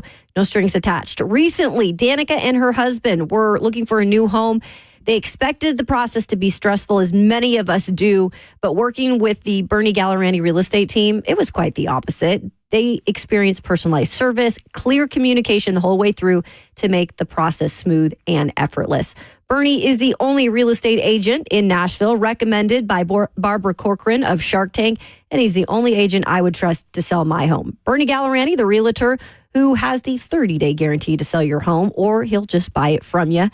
He will give you a cell phone, too. You can just call him 615-428-2644. That's 615-428-2644. Or to find out more, you can simply go to BernieGallerani.com.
Well, at this point of bowl season, if you were playing your game in Camping World Stadium in Orlando, you mattered over the past couple of weeks. It's RKW wrapping up the first half of the show this morning. Of course, the Pop-Tarts Bowl always delivers as edible mascots want to be sacrificed to the winning team. Then we had the Cheez-It Citrus Bowl, which got a little spicy. Sharp cheddar Cheez-Its only. On, what was it, Tuesday night? Yeah, Tuesday night between Illinois and South Carolina. So Shane Beamer in South Carolina met with the Big 12 officials before the game and clarified a rule that on a kickoff, if you put your arms out like you're making a T with your body, that is not a fair catch. But it's a little bit deceptive, isn't it? It is. So an Illinois player gets hurt during this game after South Carolina runs this kickoff trick playback. They fake like they're going to fair catch, and as long as you put your arms out and never wave them, according to the letter of the law, that works. That is not a fair catch. It's a little bit slimy, but it's not a fair catch. So Illinois took issue with this. Rhett Bryan says, I know the only thing that I did, there's an unwritten philosophy in coaching that when you do this as a college kickoff return guy, what you're doing is you're telling everyone else it's going to be a fair catch and it's going to be dead in the end zone. So Rhett Bryan, when a player gets hurt, of course, you probably saw the video, walks over to the sideline, makes the signal, and Shane Beamer just loses it. Absolutely loses his mind. Who is in the right here? Did Shane Beamer do this right? Should Brett Bielema have not taunted him close to his sideline? Or is Brett Bielema in the right that what are you doing, Shane Beamer? Why are you breaking an unwritten rule like this? Yeah, it's the breaking of the unwritten rule. I think that causes all of this. Shane Beamer said it. He said they went to the referees and told them all, hey, we're going to try this and do this. It's just that I'm with you. In certain situations, if this is what we always do and you switch up on me, I take it as a sign of disrespect almost. So I can understand why Bielema felt the way he did. But according to the law and looking at Shane Beamer's, I heard his explanation of it after the game. He said he went to him. They were adamant about it. Hey, arms out in the T formation, we're good. And the ref said yes. So both the rights. On the back end of it, I somewhat do side with Illinois' coach Bielema. Brett Bielema. Say that 4 times. Tearing me up. This is why I couldn't be a college recruiter right here. I'm ruining kids' names. Do you understand me? Tennessee misspelled David Sanders' name, and he's still signed. I'm ruining names. But I'll be like, what up, Pops? That's all I'll be saying. How's it going, Mr. and Mrs. Bielema? Big dog. How you doing, Mom? Everything's good. But I sign with Bielema. I do, legitimately. Don't pull one over me whenever we've been playing nice and cordial, and even Shane Beamer said we had great conversations throughout the course of the week. Yeah, well, that got ruined over the course of the game. I'm with him. I'd have walked over and said, "How you feel now?" and then proceed to beat you. They were definitely chummy in the beginning of the game, and then they showed the aftermath of this one. Look, I understand what you're saying, and when you have a coach like that, Brett Bielema is not a first-time guy. He's been coaching college football for a long time at different places.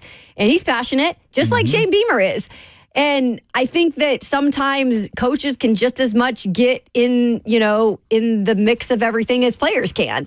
But I feel like that, to me, was a little bit like, okay, man, we get it. He said he wasn't doing it personally just to him. He was doing it to this whole sideline. That's almost even worse. Good. But it's like, okay, keep your cool. If you want your kids to do the same thing, you do that as well.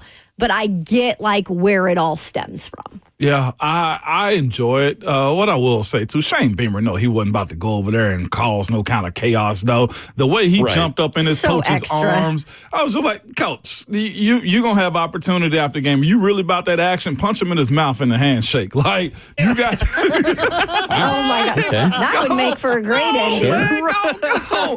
You know what I mean, Anybody got Shane's number? Let him know Ramon wants him to stand on business. You'll be If you was really about it, you would have beamed him, Shane. That's what I'm saying.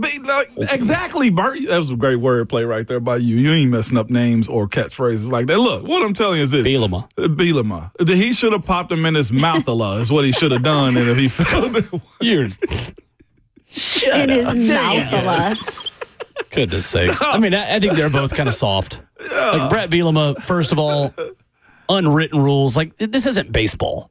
We're not doing unwritten rules in college football. The rules are there to be manipulated either way, and you're probably doing it with offensive sets that you have and RPOs that manipulate some of the rules on linemen getting downfield. Come on. Football is about manipulating rules in a way that allows you to have success. So I don't want to hear that crap. Oh. And secondly, Shane Beamer, what did you think was going to happen?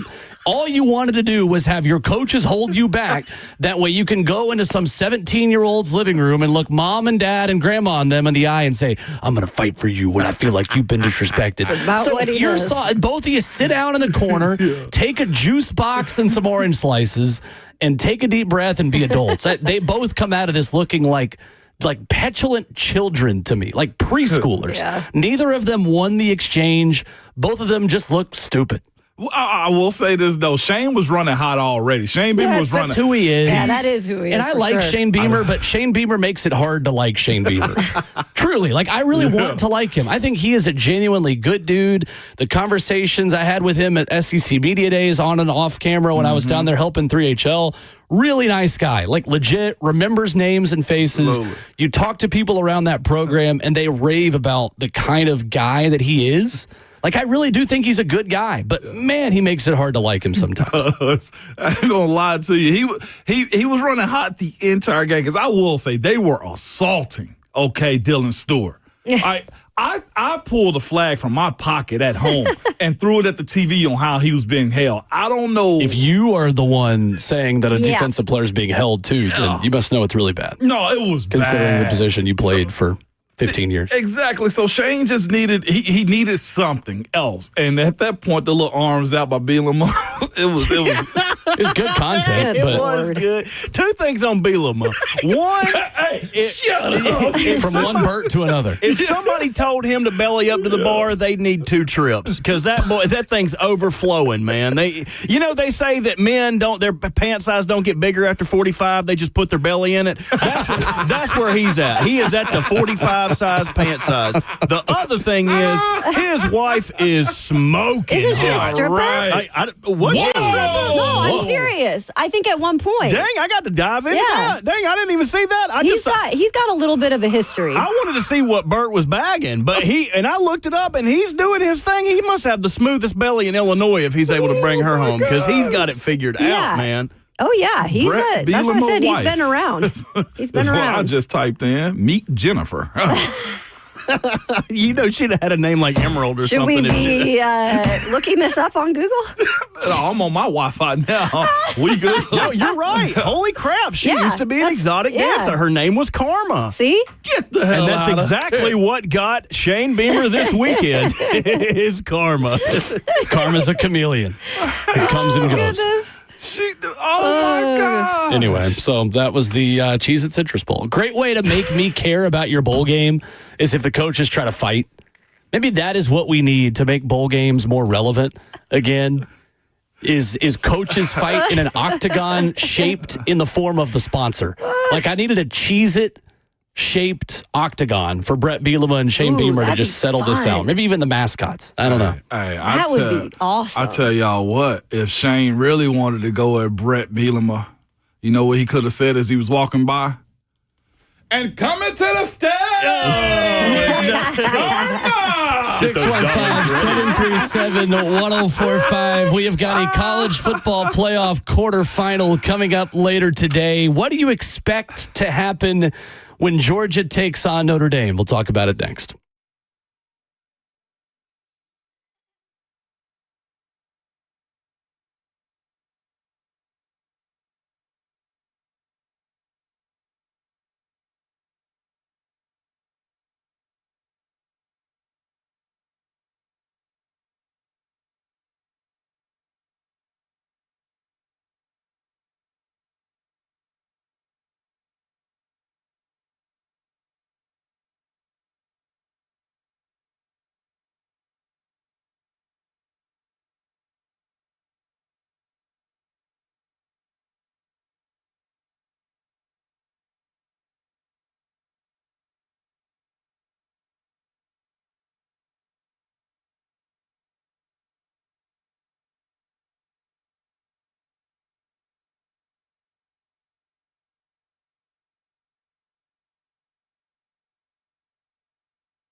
What's going on? Just about 8 o'clock. Good morning. Happy New Year. From the 104.5 The Zone Studios, I am Robert Walsh. We had 2 college football playoff quarterfinal games yesterday. The Sugar Bowl announced the game has been delayed and will kick off at 3 p.m.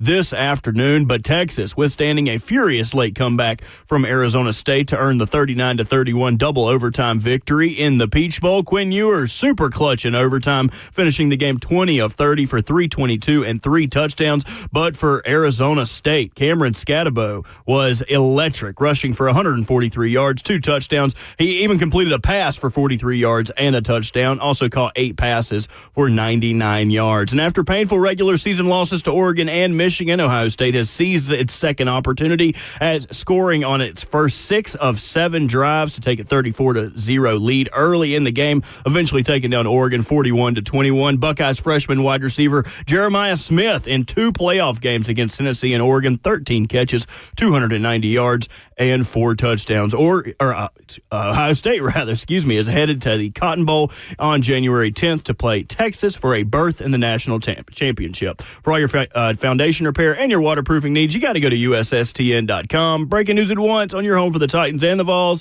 This is 104.5 The Zone.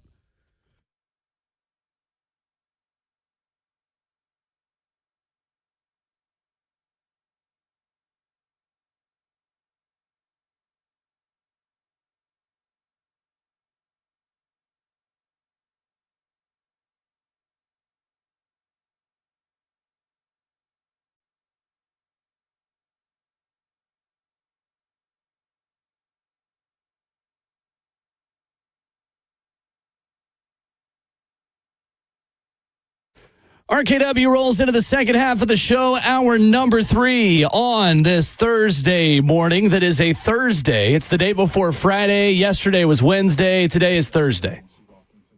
The time of year where we just no longer know what day it is, that is thankfully behind us. Monday will be the reset, but in case you're unfamiliar, it's Thursday. 615-737-1045, our number. Ramon Foster, Kayla Anderson, Will Bowling. Robert Walsh makes the show happen. Coming up in 15 minutes, we'll talk with Rhett Bryan about Titans and Texans. Get you some picks for the Thursday 3 coming up in hour number 4. And get you ready for the Sugar Bowl. Georgia and Notre Dame later this afternoon, 3 o'clock. Gunnar Stockton and the Dogs against the Fighting Irish. Guys, I have no idea what's going to happen in this game, but my hunch is that it's low scoring and a defensive battle. What do y'all think? Is that the defensive battle more than anything? Because Notre Dame's defense is teetering on elite level the way they're playing right now, man. Of course, and they're going to need it against Georgia.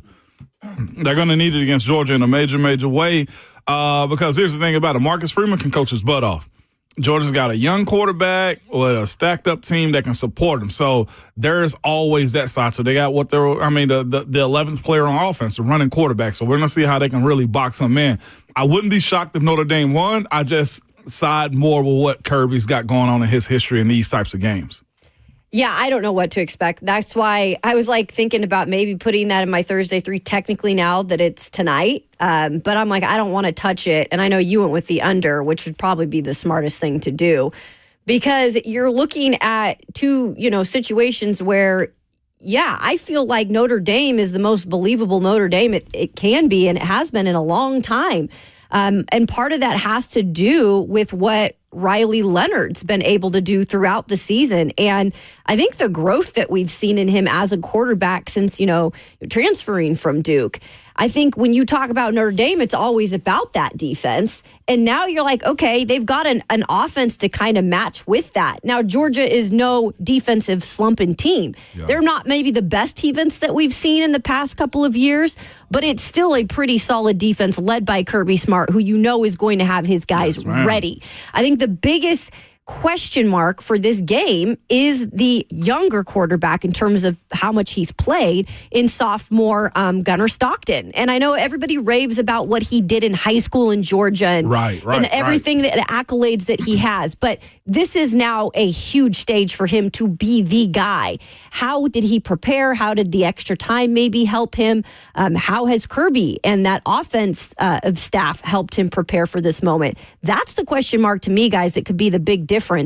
they also have to make sure they get their run game going if you are Georgia. No doubt about it. What we do know is this: Kirby with time on his hands, he's a madman with it. That's where of course, you got. I somewhat lean towards Georgia, although they're not favored in tonight's game. So, or today's game, I did think this was going to be the NCAA's moment where they were just going to try to crap on a Thursday night game from the NFL. I did expect that to happen, though, where they were going to try to go toe-to-toe with them. Thursday night prime, I figured they just moved this college game to later. Well, they wanted to originally, and then the teams complained about having the rest disadvantage to a Penn State team that played on Tuesday. Right. So they ended up winning that and moved it forward. Okay, I didn't realize that. That makes sense right there. Big matchup, though. Of course. I got to see if Ryan Clark's son, Jordan on this team. It's going to be fascinating. He transferred. Yeah, he did transfer out. And just the quarterback play in general. As you mentioned a second ago, Riley Leonard against this Georgia defense. Like, guys can really help themselves in a day like this. I'll be tuned in for sure. Yeah. Is there an NFL game tonight? There is not. Yeah, I was going to say. Wait, usually they don't. Oh. They don't week 18 have a Thursday night game. The Saturday games have replaced the Thursday games. So that's Cincinnati, Pittsburgh, and Cleveland and Baltimore. So, oh my goodness. Look at that. Taking and I have control. actually, I talked to Ramon about this last week. I have come around on the fact about the Bengals making the playoffs. Same. You guys want to hear why I would be okay You with it? convinced me, and I've been telling everybody I know. I told a guy at the gym this morning about it, just so you know. Hey, I'm looking forward to it, though. I didn't give you credit. No, that's good. You should use it as your own. If you ever hear anybody say anything, take it as your own. You know what I mean? Everybody steals everything anyway. You might as well. It's most radio hosts in the world. I'm telling you, we're just regurgitating something someone else said. 100%. I am okay with the Bengals making the playoffs because if they win and the Broncos and the Dolphins lose this weekend, they will be locked in to the 7th seed. So that means the first round of the playoffs, they would go to Buffalo. They either beat Buffalo or get beat. It is a win-win. And if they beat Buffalo, then the following week, they would go to Kansas City. Which, if they lose to Kansas City or they beat Kansas City, it is a win-win to me. But it is a double win-win if they beat Kansas City because that means win-win-win. The AFC Championship would either be hosted by the Baltimore Ravens or the Pittsburgh Steelers, barring them winning or losing their matchups against the Bengals. That is the only way that either one of the other two AFC North teams get a home playoff game in the AFC Championship. So if the Bengals want to come in and they want to do all the dirty work and you want to clean up all the big bad wolves in the AFC, be my guest because you would not have to see them until the AFC Championship anyway after Joe Burrow's been hit 25 times by two of the better pass rushes. That is really well thought out. Ain't got a problem at all. They have got a better chance of going to Burrowhead and winning 100%. than Miami would. 100%. Because Tua Tagovailoa can't play in under 45-degree weather. Right. Bam. Come on. And then Bo Nix, rookie quarterback, they're not going to go. Sure, they might put up a big fight, but then again, you're playing them again this week. So, how much are the Broncos going to show? My point is, whether they win or they lose, I don't give a rip as long as the Bengals do all the heavy lifting for everyone else in the AFC to fall eventually, hopefully. Because if they end up winning the AFC Championship, we're going to be in a situation then like we were take it all earlier. It's like, I got to root for the NFC. Dadgummit. I wouldn't root for the Bengals on that one, man. But I am rooting for them to, get in, go to, seriously. Joe Burrow's playing lights out right now. That offense is really, and that's how you, in my opinion, beat a Buffalo squad, too, is with a real good offense. I don't know what Pittsburgh's ceiling, as far as that offense goes, is low. So, Bert's convinced they've already met it. God, I've heard that they're chirping again about Mike Tomlin and the fans over there. Always. Just so unhappy. I hope they do. He'll be the highest paid coach on the market. Yeah, I hope they do. I don't know if you guys have seen Hard Knocks, but Joe Burrow finally looked lame in this week's episode. Oh, really? Why?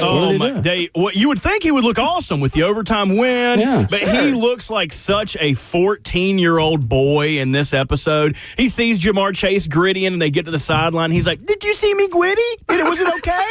And Jamar's like, "Yeah, it looked good." He's like, "Yeah, I saw you doing it, so I thought I had to." He just sounds like the biggest loser. It was awesome. See, I still don't know if it's possible. You got to go watch this week's episode because Cheyenne was like, "What happened to him? Did something happen? He seems so lame now." I was like, "Oh yeah, that aura's washing off of him. I love it." He out here bragging on his $4 million Batmobile, and then they had the house break-in and all that drama that came. Did they play that out on the episode too, Bert? Last week's no, they didn't. They didn't really mention that.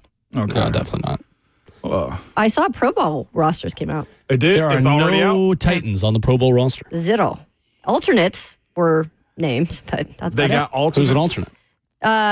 Let's see. 4 Titans named alternates: Jeffrey Simmons, Amani Hooker, Tony Pollard, Ryan Stonehouse, according to Jimmy White. Gosh, what's Nick Folk got to do to make the Pro Bowl then? Right? Why isn't he an alternate? I know. Who made it for the kickers? Do we know? Is it Chris Boswell? Yeah. Did he got it? Mm-hmm. Yep, As he should. Yeah, he crushed it this year. That's been that's been a hill he's been trying to climb for a while. Congrats to friend of the show, Trey Smith, on making the Pro Bowl. Hey, Trey. Future VFL. Titan.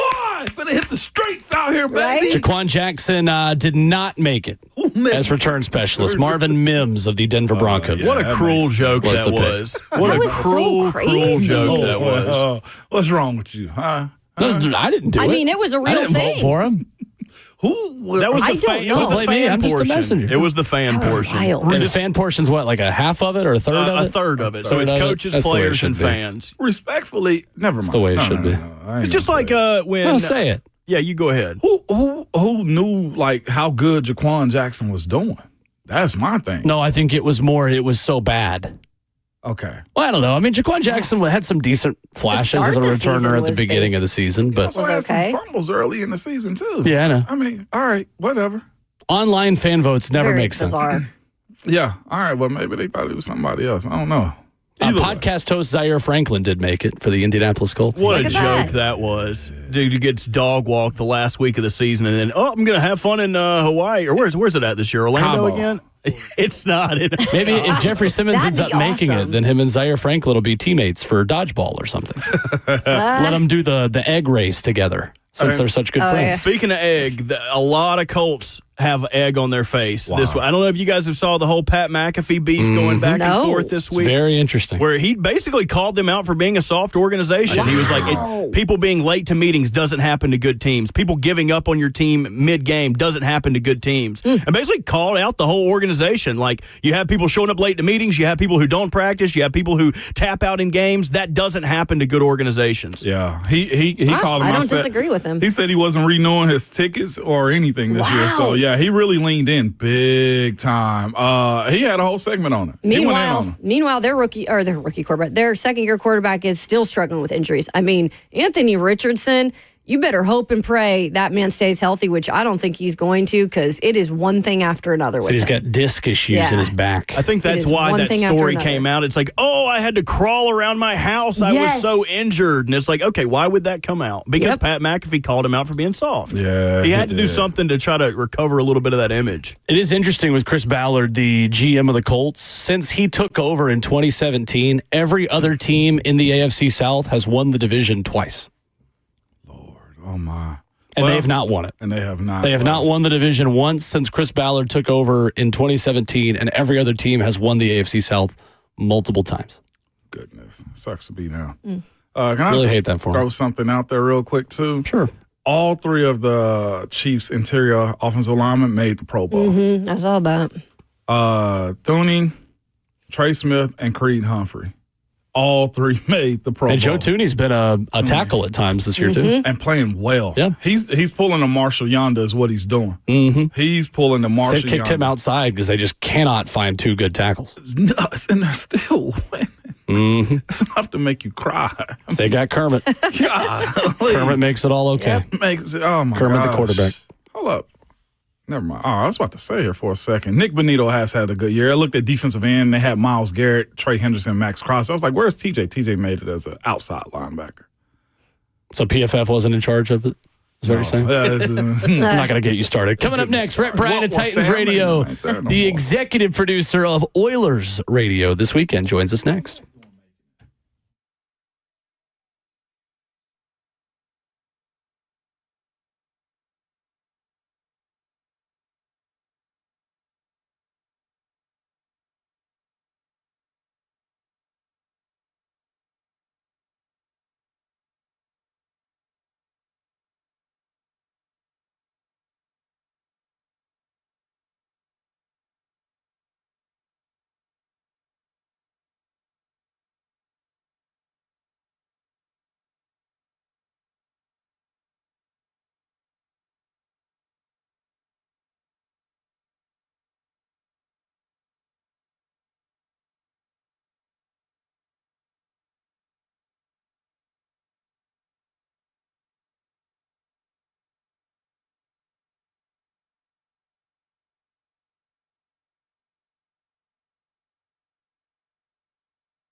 RKW rolls on here in the second half of your Thursday morning. Ramon Foster, Kayla Anderson, Will Bowling, joined in studio by the executive producer of Oilers Radio, Rhett Bryan, in the building this morning. What's up, Rhett? I picked up 4 fingers again. It's 3.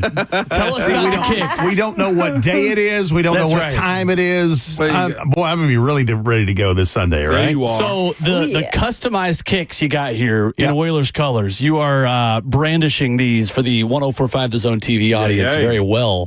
Tell us about these. Are sweet. High top Air Force Ones, customizable on Nike.com. And when I saw that you could do the little two-tone blue action, the light Columbia blue, red swoosh, red soles, and the Velcro straps, you could have custom done with stitching. So it says game host when you're looking at me. Very nice. That's awesome. Anyway, cool. Ramon said it'd pass for a white guy, so there it is. So I'm good. You got that. I appreciate you getting me the monogram socks that say lame host. I appreciate that. Oh, my goodness. You're quite welcome, sir. You've been called worse, Bert. That's all right. Yeah, they said producer was too long. So Okay, cool. I actually got you something that says Bobby Stacks. Oh, yeah, I love that, too. You know I'm good with Bobby Stacks. Bobby, that's too cool. No, that's too cool.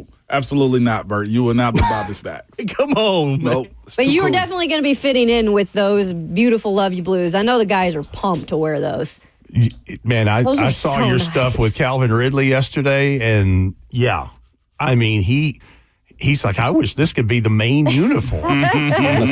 Right? Be sweet. Same here. They look even better. I know seeing them for the first time last year in person. They look even better in person. You can't even describe it. So fresh and clean. Yeah. So fresh and clean. I saw it on social media. A lot of folks are saying definitely the best throwbacks of all the ones given this year, for sure. Yeah. Rhett, who are you watching closely this weekend? Final evaluation tool for the Titans, for the staff, for a lot of young guys who are looking to earn opportunities. Where is the most interesting storyline for you from the Titans' perspective on Sunday? I don't have any like finite particular place just because there's so many injuries. We don't know who's going to play and who's not going to play at this point. I would be interested to see Calvin Ridley get 1,000 yards for sure. 59, I think, is the number. So there's that. And listen, I think the other part of it is seeing the running back by committee, because I don't know that you'll have Tajay Spears or Tony Pollard. Wow. Yeah. And so, he said, Brian Callahan said the other day it would be Julius Chestnut along with Joshua Kelly, and then maybe even bring it up Jabari. That's right. From the practice squad, Jabari Small. So that's going to be fascinating, especially going into this weekend. I asked Coach Mack earlier about the incentives that Tony Pollard has. I figured he'd be up this upcoming weekend. I mean, he but may injuries be. are what they are. Yeah, he may be, though. Who knows? This time of the year. But, of course, I'll tell you this, that offensive line's got to be pressed, if he is playing, to get the job done. I mean, there's nothing better than helping a guy get over either like 1,000 yards or, hit one of those incentives. It's one of those feel-good moments at the end of the season where you need something good to happen considering how the season has gone so far. Yeah, and wearing the throwback unis is where it starts, and, finishing up with 4 quarters of good football is where it ends. And listen, for everybody out there wanting to tank and get the top, second overall pick and all that, that's all fine, good, and well, but that's not what they're going to try to do just because, you have a point of pride in your job and that performance that you put on tape, the last impression for some of these guys, for the Titans in evaluation in the offseason, and certainly other places. There'll be turnover in the roster. There is every year, and you have to have a point of pride to go, all right, we finished something of note. And here's the other thing. You got a chance to sweep the Texans. And we don't know. I mean, we've seen what D'Amico Ryans has said earlier in the week. We don't know who they're going to play and how long they're going to play. I'd be willing to bet this. If Jeffrey Simmons and T. Sweat pop C.J. Stroud in the mouth early, I think that's the end of that. Yeah. Have a seat.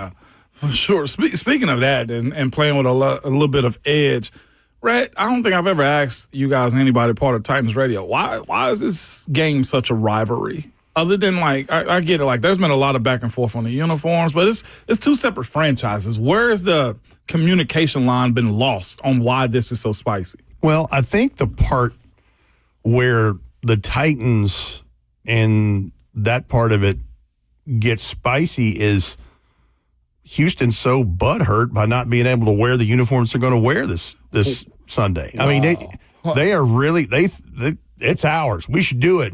Yeah, and here's the thing. When Mr. Adams moved the team here, there was a very strong movement from the National Football League to change the name, image, likeness. And as a caveat to that, he got to keep the history and the unis and all of that NIL. Right. And so, folks in Houston, I'm sorry, deal with it. I mean, you're not going to wear these uniforms. That's just how it goes. There's not, and I promise you, Amy Adams Strunk will never, ever let go of those colors, ever. Right. Mm-hmm. Rhett Bryan joining us this morning, talking some Titans as they play in their final game of the regular season and of the season. So 2 quarterbacks are going to play. We know that. We don't know who's going to start yet or what the reps will be like. When you look at this, and we've heard what Callie has said about it, but is this really just an opportunity because they've both been kind of what they've been, or is this a swan song of some sorts for, Will Levis or Mason Rudolph? I'm puzzled by Coach Callahan's decision to have both play because it, in a way, feels like a preseason game. It does. It's like, well, Will's going to start this, and Mason's going to have 2 quarters, and then Will's going to come back. And I'm not saying it's that silly or regimented, but I'm puzzled by the decision to do that. I think the thing it speaks to is that you don't have the answer at that position, and you're still trying to see, is there any answer that you can derive from 4 quarters of play on Sunday? And that's just my opinion. Yeah. But I think that's the biggest part of it. Mason Rudolph said it in the locker room yesterday. Had I won those couple of games, maybe we wouldn't be talking about this right now. I mean, he put the onus on himself. Yeah. And certainly Will, in his availability the same day yesterday, said, listen, I don't want my last pick to be a pick 6. I'm thrilled at the opportunity to get another shot, to get some playing time. And here's the other part of it that I think might be missing is that you still have Will Levis under quarterback contract for 2 years. So you got to see a little something of him, but more so than anything, and if you heard Brian Callahan all week, he's talked about, I think Will needs to finish the year with some reps. Yeah. Sure. I think it's as much for his well-being, not that he's like fractious, but I mean, you need that for a guy. Going into the offseason. Because he's still your guy in terms of contractual relations as it pertains to right now, January the 2nd. I heard the VOT, Mike Keith, on 3HL, best of yesterday. Mm-hmm. And it was the interview that I caught with Mike Keith. Great interview, by the way. And he had said, don't even be surprised if they go direction of possibly, keeping Will Levis, having a veteran quarterback, and drafting someone. I mean, what is the possibility that they could just say, hey, we're going to try everything we can. We've got kind of the money to do so. Yeah, and that's the thing I think that is also getting lost, and I'm glad that Mike brought that up because I believe that to be the case, that everything is on the table. Mm-hmm. Bringing Mason Rudolph back, keeping Will Levis, drafting I think any of those things are a possibility, again, because I don't think you have a definitive, clear answer at the position. And so you're going to, listen, we talk about it every spring. Coach Mack always tells us there's the draft and there's quarterback draft. Absolutely. There's the haves and the have-nots. And we can see the ones that have, they're the ones that are getting ready to fight in the postseason here after this weekend. And, I think anything and everything is on the table. I'm not crazy about this crop of quarterbacks at just a first pass to look at things, and I haven't taken a deeper dive, but this is kind of an odd year to be looking at all the possibilities, but that's where they are, and that's what this is. And you brought the other part of this, Kayla, the spending the money. you have to spend 90% of your cap for, 3 or 4 seasons as a part of the salary cap deal. And just because you're out of jail, everybody got excited about all the free agents that they acquired, and a lot of them were on defense, and some of them didn't get to play much because of injury. And they're in great shape cap-wise. I mean, they're going to have another turn at this to go get some more free agents. And just because you add those free agents doesn't mean that, they're going to go to the playoffs. It's like, well, we're still working on this. Right. It's still a work in progress. The cupboard has to be restocked before we can make another meal in the kitchen, is kind of the analogy to this. But, yeah, if you think last offseason was interesting, good Lord. So fun's only just beginning. Yeah. It never stops. Yeah, right. I mean, a potential number 2 overall pick. And I think if they were to beat the Texans, you'd be at, 6 or 7? As far back as they go. Still a really good selection right there. Yeah. So heaven only knows. So Strap on in. Yeah, buckle up, Buttercup. Here we go. Now bundle up, Buttercup, because this weekend's going to be a little cold out there. Right? Spoken like the guy that's going to be standing down there.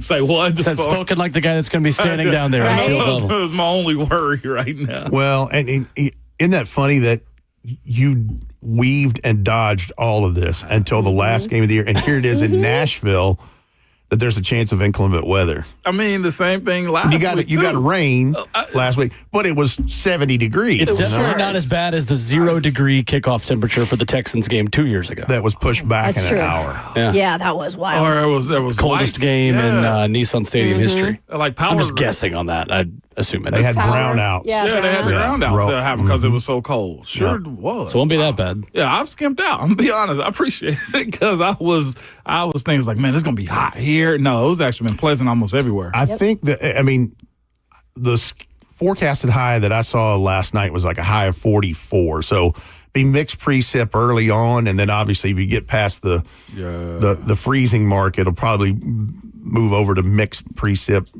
/ rain.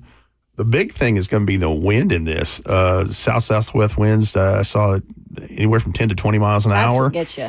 And so windbreaker on top layer for sure. Oh, yeah. And then we're talking about that affects all of the special teams kicks and all those things. You're talking about coming out of the corner of that south end zone. And we don't even know if Nick Folk's going to kick, because they brought up again. That's the thing. It's like, right? I would love to tell you all kinds of great things about what's going to happen, but it is mystery time. And that's just what this is at the end of the year. I mean, guys are banged up on both squads, and heaven only knows. But I have the sneaky feeling, just because the Houston Texans can't improve their seeding in the playoffs, I don't think they play, especially if the Titans give them a fight. I'll probably get in, get about a quarter and a half or something like that. Yeah, preseason. And again, I say if Big Jeff and the guys get after C.J. Stroud, come on out. It'd be like Showtime at the Apollo. Guy comes out and gets the hook, baby. Yeah, get the hook. Absolutely. You didn't rub the stump enough before you went out there to perform. Not good luck. Not a lot of good luck for sure, Rhett. That's it. Rhett, it's interesting when you look at Houston, only 16 points per game offensively in the last 4 games. And as they move forward into the postseason, I think it is fair at this point to say it has been a sophomore slump for C.J. Stroud. He's not had a lot of help up front. Nico Collins has been in and out of the lineup. He really misses Tank Dell. When Tank Dell went out with that injury in Kansas City. How about Stephon Diggs, who's been on the shelf for most of the year? And Stephon Diggs as well, 100%. What stands out to you when you look at this Houston team that I think, Rhett, a lot of us crowned as contenders to win a title this past offseason that hasn't taken the big leap forward that I think a lot of people expected them to? Let me say this. I didn't crown them anything, so that's fair. Again, we go back to the rivalry. I'm not you're like, I ain't giving that. No. They can go to the Tidy Bowl for all I care. Crown them another team that has no right to the Oilers' property, and it's about correct. First of all, they started off weird, and certainly C.J. Stroud has had his moments. I think C.J. Stroud has got something going on with him. Like, he hadn't been right. He was not playing very well before Tank Dell, and then since Tank Dell, it's just been kind of a weird space with him. Yep. And I think that's one of the reasons why we'll see D'Amico Ryans probably play those guys for a little while on Sunday. And then if you start swapping licks and things get real physical, you don't want to, you have punched your ticket to the dance, so you don't want to jeopardize that. But I think he wants to see some positive stuff out of them before he pulls them out of that ball game, just because he needs to see something that is showing arrow pointing up, I guess you could say. But yeah, it's really strange. I mean, look, their defense, it's had its issues too. I mean, Jalen Petrie, one of their good safeties, is, he's out for the year. They've got pass rush. Daniil Hunter's had a fantastic year for them. Mm-hmm. And I just, attrition by injuries and weird things. Like, it's so strange to see C.J. Stroud turn the ball over like he has. Right. I mean, he's got 19 touchdowns, but he got 12 picks. Yep. So, that's the thing. I don't know. It's really strange. And honestly, I think one of the mainstays in this has been Joe Mixon as being a constant and churning out yards like he's been shut doing. Down last time, though. Yeah, that's right. And see, here's the other thing that may be a determining factor is you got some guys knocking on the door of some incentivized contractual things on their side too, that could, if D'Amico Ryans sees it fit, could see them play an extra snap or two to try to reach some of those things. Because I think I'm pretty sure Joe Mixon has something he's trying to get to. There's several players. Mm-hmm. But it's just, this game is, it's strange just because a lot of the unknowns. But here's the other part of it. When they get out there and start knocking heads, I mean, all of that other stuff goes away. It's just out there trying to battle and win and get an AFC South division win. And, it's so important for Brian Callahan and this staff and this whole team and this organization to try to finish that on a positive note. Right. When you look at the rotation at right tackle for the Titans, man, that's something that's going to be who's the starter this week, right? Is it MPF or is it John Njoku? But what you also want is hopefully you get some get back, because the Titans won pretty good in Houston, but Will Anderson, and you mentioned Daniil Hunter, they had some days and some plays being made on the Titans tackles. Yeah, they did. No, they absolutely got to eat that day for sure. And has Brian Callahan said anything about anybody ask him about Jalen Duncan? Like, was that a season-ending thing? Yeah, because I didn't hear anything yesterday. Post-game, after the game last weekend, mentioned that Duncan and Spears are two guys that are likely done. Yeah. Going into this week. I saw Duncan in the locker room yesterday. You did? Yeah. Did he have a brace on? I didn't look that closely. I just saw. He wasn't in a sling? No, I didn't see him in a sling. Okay. That's as far as I go. Yeah. It's fascinating. I hate it for him, though, with the shoulder injury. That's some O-line questioning right there. Yeah. But John Njoku is coming off his best performance as a pro. Yeah. He did. Last weekend. And look, if that's the case with the aforementioned Will Anderson and Daniil Hunter and those guys up front, he's going to need some help. He's going to need some help. Need Nick Vanette and whoever else over there. And I, your earlier question to me, Will, talking about what are you looking for? I'm looking for Chigakonkwo to stack another day, because this guy's done this at the end of each season he's been in the league. But I feel like something's different this time. I feel like he has turned the corner, because he was very honest with us last week and talking about, I think one of the parts of this is that I'm more involved in the game plan. Absolutely. And I think some of that is because of injuries at certain places in the wide receiving core, whatever. But it seems different with him. Seems different. It's like a quiet confidence, because I just feel like that was missing a little bit last year. He even admitted it. Well, he had some drops last year too. Yeah, he had a drop. So he worked on it, and I think they worked on it. But I'm kind of liking where that's going, because he'll be back in 2025. Absolutely. Playing for a contract. Yeah. Absolutely, Rhett. Totally.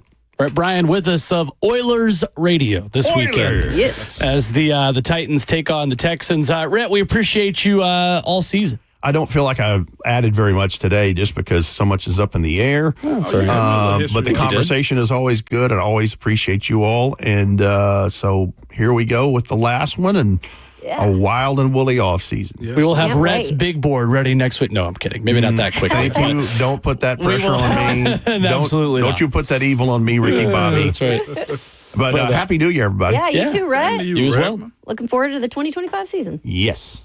Coming up next, we wrap up hour 3. A chance to catch up on your phone calls, 615-737-1045. I got a chance to watch Tennessee basketball up close on Tuesday afternoon. Can share some thoughts on what I learned and what I saw from Thompson Bowling Arena at Food City Center on Tuesday. Coming up.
RKW wrapping up Hour 3 this morning on 104.5 The Zone, 615-737-1045, the number. I want to share some takeaways on Tennessee hoops. I'm here for it. Got the chance to watch them up close and personal a couple of days ago, but first we go to the phones. Marcus is in Nashville this morning. Hey, Marcus. Marcus, what's up? And Marcus has lost his opportunity. Marcus. We'll go back asleep. to Marcus in a couple minutes. Try him again in a second. Now you get one shot, one opportunity over here. This Okay. 8 Mile. Okay, Eminem. go. This Eminem. opportunity comes once in a lifetime. We'll catch up with him. He ain't going nowhere. I'm sure he'll call back. Bert's so confident right there, too. That's what I'm talking Bert about. is in charge. He is in charge. Sometimes I forget that. Pushes all the buttons, including ours. That's on me right there, Bert. Tennessee beat Norfolk State on Tuesday afternoon. They have finished a non-conference slate undefeated for the 5th time in program history, in the first since 2020-2021. The last time Tennessee basketball was 13-0, the year was 1922. Ooh, the Roaring 20s. 1922 and 23. Where were you the last time Tennessee was 13-0 in men's college basketball? Rick Barnes really likes his team. It is clear just watching them practice, watching them go about their business. There is a really, really good feeling around that program. Bishop Boswell coming back the other afternoon against Norfolk State, I think was a big deal. And some of the minutes he can give them off the bench, if he can give them 9-10 minutes a game. And Rick Barnes told us if he can just keep the ball moving and hit some shots when he needs to, he's going to be huge for us. But watching a couple of guys in person, Igor Milicic is every bit of 6'10". And when you watch him courtside or even just in the building, the guy moves on TV like he's 6'5". He is every bit of 6'10". Was really impressed watching him. I think he can be a really big piece for them moving forward. And Rick Barnes told us, he's just got to understand that he can affect the game in a lot more ways than just shooting threes.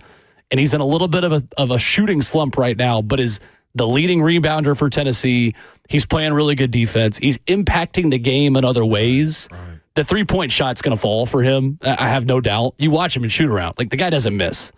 There's something not clicking for him in the game right now that he'll work through. But the way Zakai Ziegler just leads that team 24/7 and having a 3.5 assist to turnover ratio since the Louisville game when he had 11 turnovers, the connection he has with Cade Phillips and Felix Okpara and those big guys, it's just unbelievable. And I've said all this, and I've not even mentioned Chaz Lanier, who just was throwing it in the Pacific Ocean in the first half of that game. They really never took it out of first gear and won that game by 15 against a good mid-major program that I think is going to be the favorite in the MEAC this year at Norfolk State. So really fun getting to watch them earlier this week. Had a great time. And to that point, you watch the game, and I always say this for the anti-NBA folks, if you want to see what Will has just said, and including all those players on top of just hustle and defense on top of it, it's exciting to watch. It is right now. And of course, that's non-conference play. They start off with Arkansas this month on the 4th.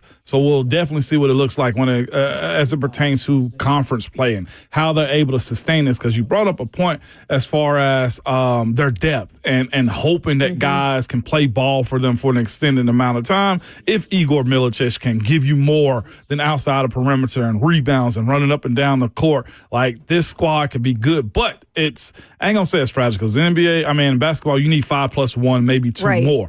But they got a group, man, that is going from end to end and playing lights out basketball. Also, Jonas Adu making his return back to Knoxville this upcoming weekend. And right now, for a guy that's averaging 6-4, if I'm not mistaken, or 6-8, I can't wait to see what this is going to look like.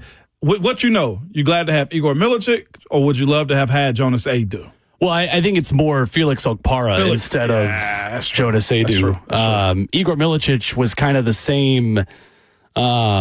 I don't know.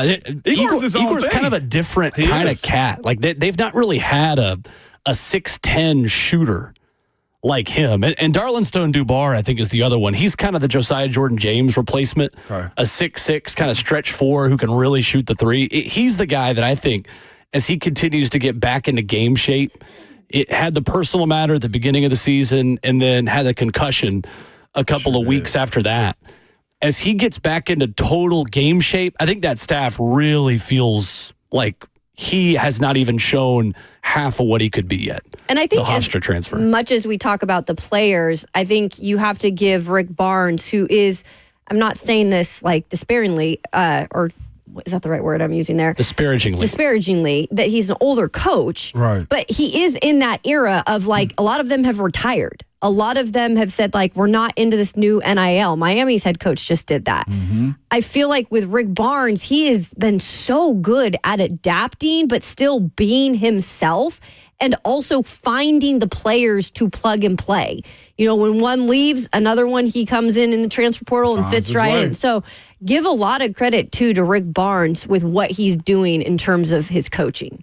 How was your conversation with him, Will? It was really good. You when you sit down with Rick Barnes and talk about basketball, you get a master's level course in basketball. Like, he showed us his sheet of all their plays, all their sets, all the things, all the variations off of all those sets. Like, they have got a playbook of offensive sets that they run, and there's like a different variation off of all of them. Like, it is so interesting watching them. But I think the thing that sticks out to me seeing that staff work behind the scenes is the level of trust and the level of control that Rick Barnes gives his assistant coaches. Okay. I think that's the biggest thing that stands out. Interesting. He has worked with Rod Clark, with Greg Polinsky, with all those coaches for so long that they are so good at running their part of the program. And that's common in college basketball. Like, you get a different assistant will have the scout on a given opponent from game to game. So, you know, Rod Clark could have the scout on Arkansas, and then Greg Polinsky would have the scout on the next opponent, and then,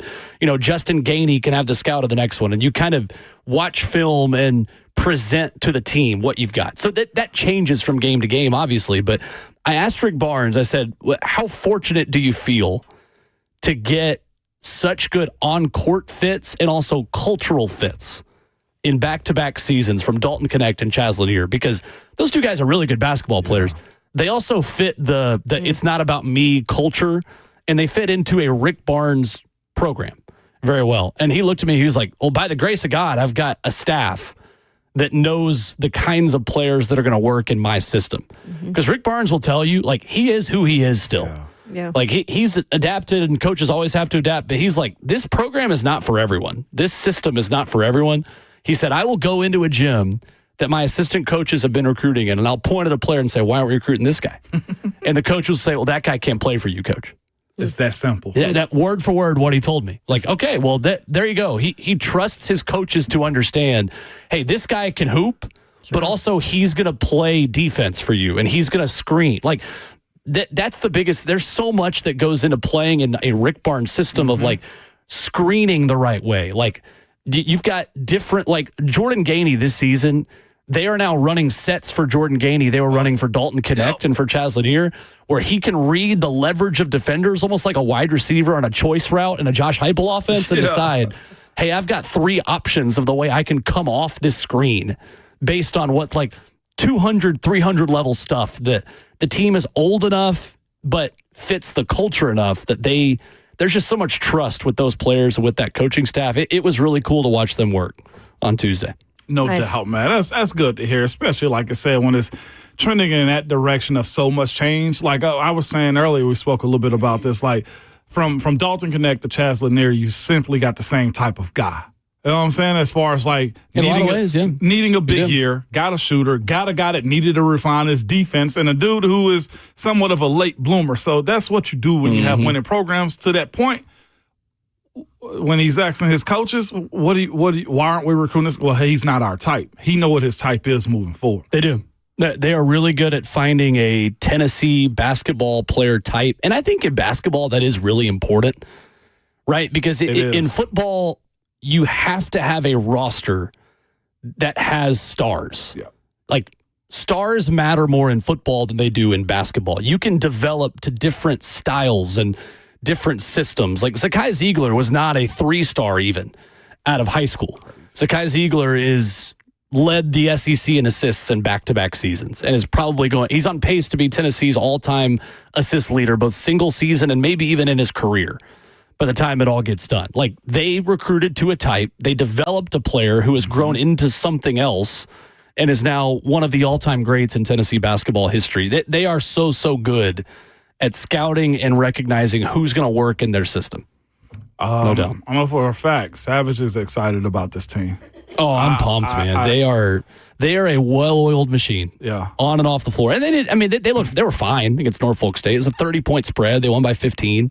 That's a pretty good team. Norfolk State picked second in their conference. I think they will them and Howard are kind of the two teams in the MEAC that are going to have the best chance, but this conference, man, there's no easy wins. There's no bad losses, but there's also no layups in this league this year. By the way, my guy, aside from the superstars on this squad, big Cade Phillips fan over here. Okay? They love him. When I tell you, I asked Rick about him. 6'9". Oh, he's a big dude. He's 6'9"? Yeah. God. From a family of Alabama fans. No, they call him, I think, Big Country or something like that. Like, he's farm strong. He can jump. Is what they say about him. That dude, I even said on the broadcast, he had the go-go gadget arms on one of those alley-oops from Sakai Ziegler. Yeah. He's man, about, they're fun 5 to watch. inches taller than you, Ramon? 6? Why you got to be doing all this? What do you mean? What are you talking about? Why you got to be doing all I'm this, just trying Robert? to get an accurate. So if he's 6'9", he's about only 5 inches he's only taller than 1 me. inch taller than Slay then, since Right. Slay is He's 6'8". Only Oh 1 my inch taller than him. Coming up next, hour number 4 of your Thursday morning RKW. Neither Titans quarterback knows who is starting on Sunday. Which one do you want to see play more? We'll talk about that next.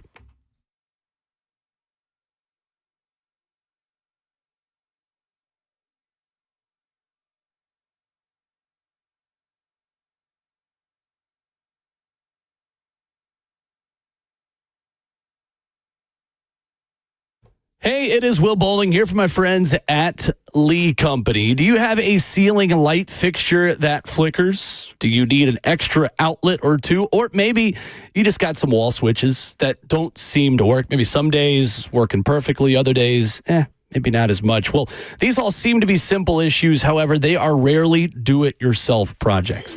Dealing with electricity requires the expertise of an experienced professional.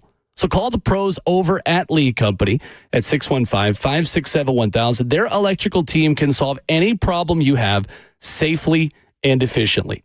And right now, you can enjoy $30 off an electrical service call for a limited time. Contact them today, 615-567-1000, or go online to leecompany.com to schedule an appointment today. Look, if you're like me, you end up doing things yourself. You just end up making it worse. When you're dealing with electricity, let Lee Company help you out. 615-567-1000, online at leecompany.com. That's Lee Company, all you need.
What's going on? 9 o'clock. Good morning. Happy New Year from the 104.5 The Zone Studios. I am Robert Walsh. We had two huge college football playoff quarterfinal games yesterday. The Sugar Bowl announced that their game that was delayed from yesterday will be kicked off at 3 o'clock this afternoon. But Texas withstood a furious late comeback from Arizona State to earn a 39-31 double overtime victory in the Peach Bowl. Quinn Ewers super clutch in overtime, 20 of 30 for 322 and 3 touchdowns. But running back Cameron Scatabo was electric, rushing for 143 yards, 2 touchdowns, had a pass for 43 yards and a touchdown, also catching 8 passes for 99 yards. After painful regular season losses to Oregon and Michigan, Ohio State has seized its second chances, scoring on 6 of their first 7 drives to take a 34-0 lead over Oregon, eventually taking them down 41-21. Buckeyes freshman wide receiver Jeremiah Smith in 2 playoff games versus Tennessee and Oregon, 13 catches,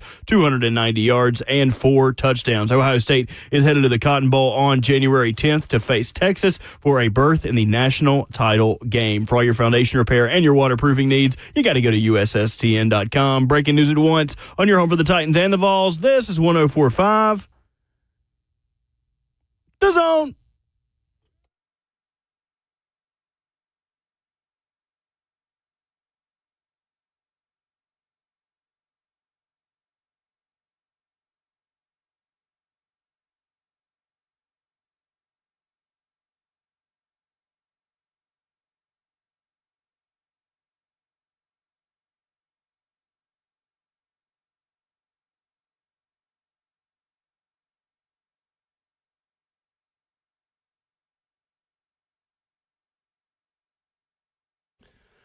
Fourth and final hour of the show, 9 a.m. here already on your Thursday morning. This is RKW. Ramon Foster, Kayla Anderson, Will Bowling, produced by the one and only Robert Walsh.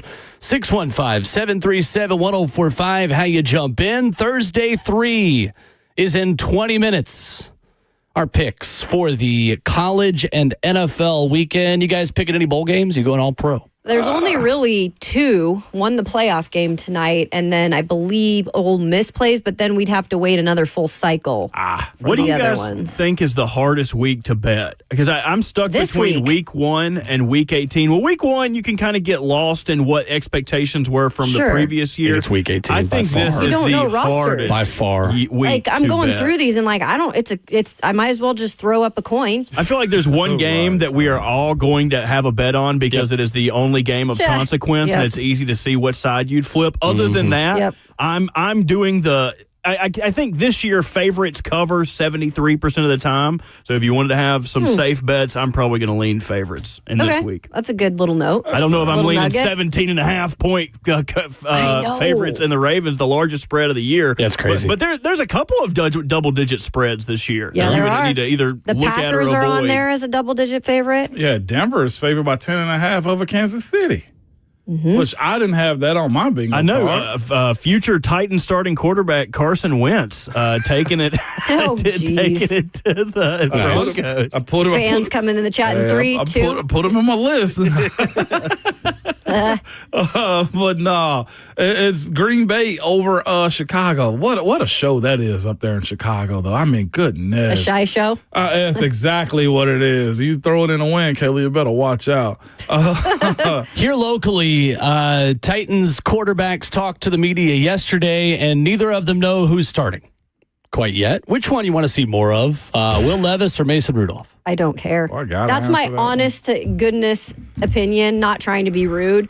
I don't care at this point. I mean, I do. What does it mean to me? Like, yeah, it could mean something to them. I'm not in the coaching rooms. I'm not in the front office. But I've kind of seen all that I've wanted to see of Will Levis this year. I don't think he can just miraculously change into somebody else, changing, out of the pumpkin in just one game. And for Mason Rudolph, I still think he's a decent backup quarterback. So that's not going to change for me either. Like, he is what he is. So for me, I really don't care. I slightly do just a little bit for this reason. One, how does Will Levis get behind center and how does he act? Also, does Will Levis pull a superstar and just try to say, all right, well, look, you guys, most players play these mind games with themselves anyway. You guys are pretty much screwing me over, so I'm going to screw you over too and play you out of this number 2 overall pick. Like, those are the things that I'm looking at this weekend. Like, does Will Levis, under this much pressure, become a better quarterback? Like, that's what I want to see, or is it going to be more of the same? So I'm very much interested, Kayla, in that side of stuff. And especially, too, is this, for me, who gets the first stab under center? Do you go to Mason first? Is it Will Levis first? Because that's a decision in itself, too. And a lot of this goes to Coach Brian Callahan and how he's going to, control and move with this team moving forward, too. Because I've said before, the decision to announce that he's going to play both, like, I get it. You give both guys an opportunity to get prepared for what's upcoming this weekend. But it just seems very much incomplete with how you've gone about the process. And that's why I don't. That's why I don't really care, because I would have cared more if it was like, okay, down the stretch, we're just sticking with Mason Rudolph. Then it would have maybe even sent a message like he could even come back as a backup this year, and we have faith in him as that, or a bridge quarterback, whatever it might be. I just feel like there's what do they have when they're putting both of these out? Like, what is it telling us? Nothing. I would much rather see Will Levis than Mason Rudolph at this point, because he's got a better chance of being here next year. Yeah. Mason Rudolph's not coming back, I don't think. He has not done enough with his opportunity, to me, to A, be the bridge guy, or B, really get a hard look to come back when you're already going to add a starter at the quarterback position, and Levis is under contract for 2 more years. So if Levis is the guy that you're going to continue to keep around, you could do one of 2 things. You could increase his trade value by him doing some good things on Sunday, or you give him a little bit of confidence to where, I know he said yesterday, man, I'm just glad my last throw of the year isn't a pick 6. Okay, well, show me something good on tape that we can build on, because you're our backup quarterback next year. Mason Rudolph, I think, has been a little disappointing, to be honest with you. In these last couple of games, I'd rather see Levis. And that's why they should have never taken Levis out. I don't agree with that, though. My whole thing, I do, because my whole thing is they had preached the same message all year long, even when Will was not good. And then he wasn't, then he turned back into a pumpkin a little too. Then you need to just stick with him. You said you wanted to see everything you wanted to see out of him. They had really nothing to lose just keeping him in at quarterback and continuing to give him those reps. What does it mean now to put him in the last game of the season? Well, you just said, though, you've seen everything you needed to see from him, right? But then why does it mean more to keep or bring him back then for the last game of the season? Just stick with Mason then. Mason hasn't taken advantage of his opportunity. It's more of that. I think that's it. I mean, it's like Brian said. It's like, you only get 17 of these a year. Brian said when he originally benched Levis, like, we've got to uphold some standards that if you don't meet our level, you're not going to play. Well, now Mason Rudolph hasn't met that level. So he's upholding the same standard to say, like, you haven't been great, so let's try somebody else. I mean, I just don't think overall the play has been great at several positions. And that's true. That is what it is sometimes, and you have to just, admit that fact. I think that's at right tackle too. I've had issues at times with switcheroo. I don't think that helps the team find any consistency with that much switching throughout a season. I think that's the most common storyline of this year for the Titans, though. There's been no consistency. Right? And that right there, when it's like that from the players on the field, as far as their play goes, is good, then it's bad, and then you win, and then you lose. Like, that's been the entire storyline of this year. So these type of decisions right here, I was a little shocked by it. I just didn't think you go back to a guy, considering that it's been all bad anyway. I'm with you. Mason's this year has been underperformed. The only thing he's done better than Levis is take less sacks. Everything else, he's done the exact same as Will. Yes, he has. And that's where, even whether it's bad fortune or just bad play or just bad release of the football, those tipped interceptions. I mean, at this point, it's so consistent. It's no longer bad luck that you keep getting tipped balls that are intercepted. Like, if you just hit the running back in the numbers and not at the helmet, then it won't be tipped and it won't go to the other team. And that's why it's hard to care, though. I mean, you asked the question. That's why I said I don't care, because both have not played well.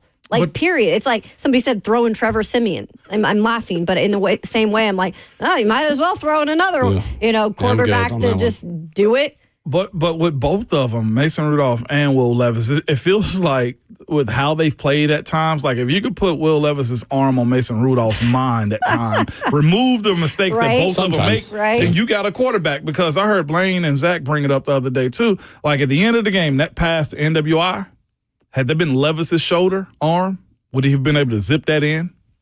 I felt like, Blaine felt it. And would he have seen him? What, see? And would he have drifted right into a defender and taken a sack from Josh Hines Allen? So you see what I'm saying? Like you remove his arms, put them on Mason's body, and somehow compute the brains a certain way. Like, so that's why you go back, because you say in that moment, Will would have probably made that pass down the middle if he'd have seen it, he'd have computed right. There's so many ifs that we got to throw in this That's conversation. what's unfortunate. But I think it makes the weekend more interesting. I think it makes this game more interesting, the fact that both of them are going to play. And here's my thing, too. I continually say, I don't know how you can keep either on the roster next year. Mason may, in my opinion, I honestly feel like he has a better chance of being a backup here than Will Levis having a chance to come in and compete for a starter position. Really? I feel that way because he was the name starter all offseason. He got commercials based upon this. He was giving the team, like, there was – you love that commercial on game day, though, don't you? Gosh, saw it last night at the Rose Bowl and cringed. Still May there. Motivations from Will Levis. Maybe that ended in the new. Wait, that was yesterday. Never mind. That was yesterday. Never Right in mind. the Rose Bowl. I think they spend throughout the course of the football season, so you got time with that commercial. But that's where I am, though, Will, is I feel like Mason has a better chance of being a backup than Will Levis does a starter here. I don't know. I think Levis being under contract gives him a little bit more of a platform to stick around, because if Levis isn't back as the backup, then it means somebody else wants him badly enough to come pay for him. And I don't see that happening either right now. And it was interesting when we talked to him yesterday in the locker room. Like, he was very adamant on, wherever I go He next kept year, saying like that. I'm gonna, I know I still have it. Like, I do feel like a part of him maybe knows, like, this is my last shot here, and maybe he'll go do something somewhere else.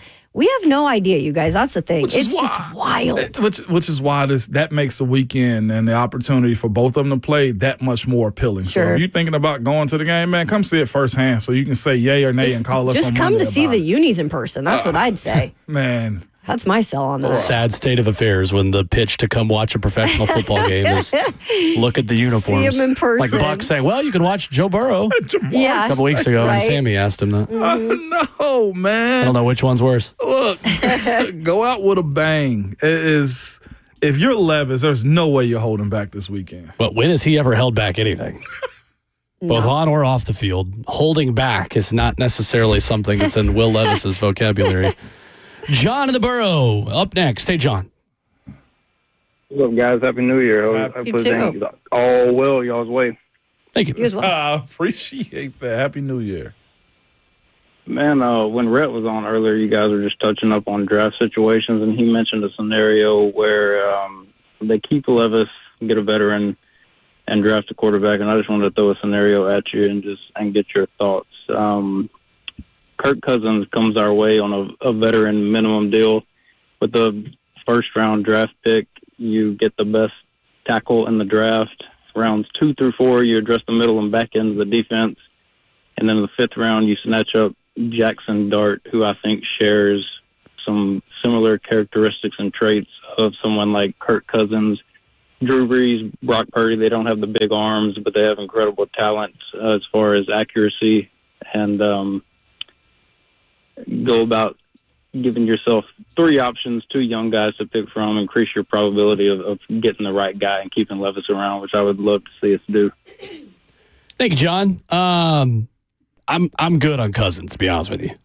You passing on him? Wow, that's your I'll boy. pass on Cousins. Oh, I know. I love the guy. I'd go to a Chili's with him You just think he's done? and have in terms of a play? triple dipper appetizer, whatever it is. I'd absolutely slam some honey chipotle chicken crispers with the guy, but I'm not signing up for him in the broken body that he is now at this point in his career. I'm good. And if that's the case too, and then you're saying just go get kind of in a way a throwaway quarterback that could work. Well, maybe. Justin Fields, I've said, is my top choice. I Yeah. think Derek Carr, the guy that has the familiarity with Brian Callahan, is going to be the odds-on favorite. Sure. If you're I going had to go to get guess, a but, veteran, yeah. Jackson Dart, though, That's what I'm saying. They still need so many things. They still could get a really good player in the 5th round that they need to contribute, and to do it as just a toss-up of Jackson Jart just to pick a quarterback at some point and maybe it work. This team needs to get away from taking day 2 or 3 quarterbacks who have value where they could be picked. Don't pick a quarterback until you love him. Exactly. Because at this point, you're just wasting picks on important positions that are going to help whoever is actually going to play quarterback. And no disrespect to the callers, but this year when we're talking about draft situations, I think we should all just say, yep, sounds great. Whenever someone's like, draft the tackle, draft the back end. Yep, yeah, sure. All of that Works sounds good because we don't know anything about this draft yet. We know absolutely nothing besides the top of end players. So when someone's like, draft a pass rusher round 2, draft a running back round, yep, sounds great. Great, thanks for the call. You know what I mean? Because there's long way to go. There's so much to do. There's so much to do. Mm-hmm. You think this team is further behind now or last year? It's the question, because I feel like now I don't know who's back or who's leaving. Like, we don't even know who they want back or what happens in free agency. Like, these are all fun conversations to have, but they're kind of fantasy land at this point because we just don't know yet. Speaking of Kirk Cousins, ESPN just put a report out that says Kirk Cousins linked to the Browns this offseason. Oh, I did hear that. With Deshaun and that 175. I guess they're assuming that he would be cut and take the Russell Wilson route where he would come in and play somewhere. What they've decided is that Deshaun Watson needs Jesus so much, they're going to go get the guy from the church youth group who was the tenor in the church choir in Kirk Cousins. I love that. And they want they want to make their quarterback room more wholesome, because Deshaun Watson is one of the least wholesome individuals in the NFL. Please don't sue me, Deshaun. Coming up, Thursday 3, picks against the spread for the football weekend after this.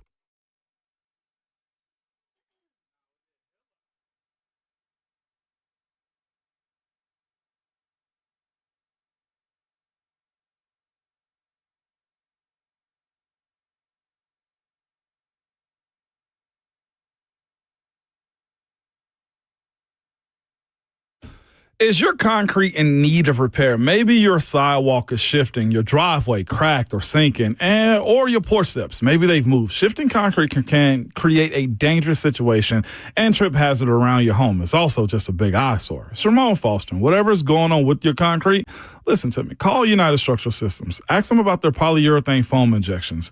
You've heard about USS for a long time. It's the same company that's provided superior foundation repair and waterproof in the Middle Tennessee since 1994. Well, guess what? They can fix your sunken or settling concrete. USS uses polyurethane foam injection to lift and repair your sinking concrete in a matter of minutes. Lifted concrete can also be walked on immediately or driven on after 30 minutes. So don't go through that long, expensive process of ripping out and replacing concrete. Reach out to the folks at I Trust, man. Go to USSTN.com. That's USSTN.com, or call them 615-488-7855. United Structural Systems.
RKW making you money on 104.5 The Zone. It is that time of the week.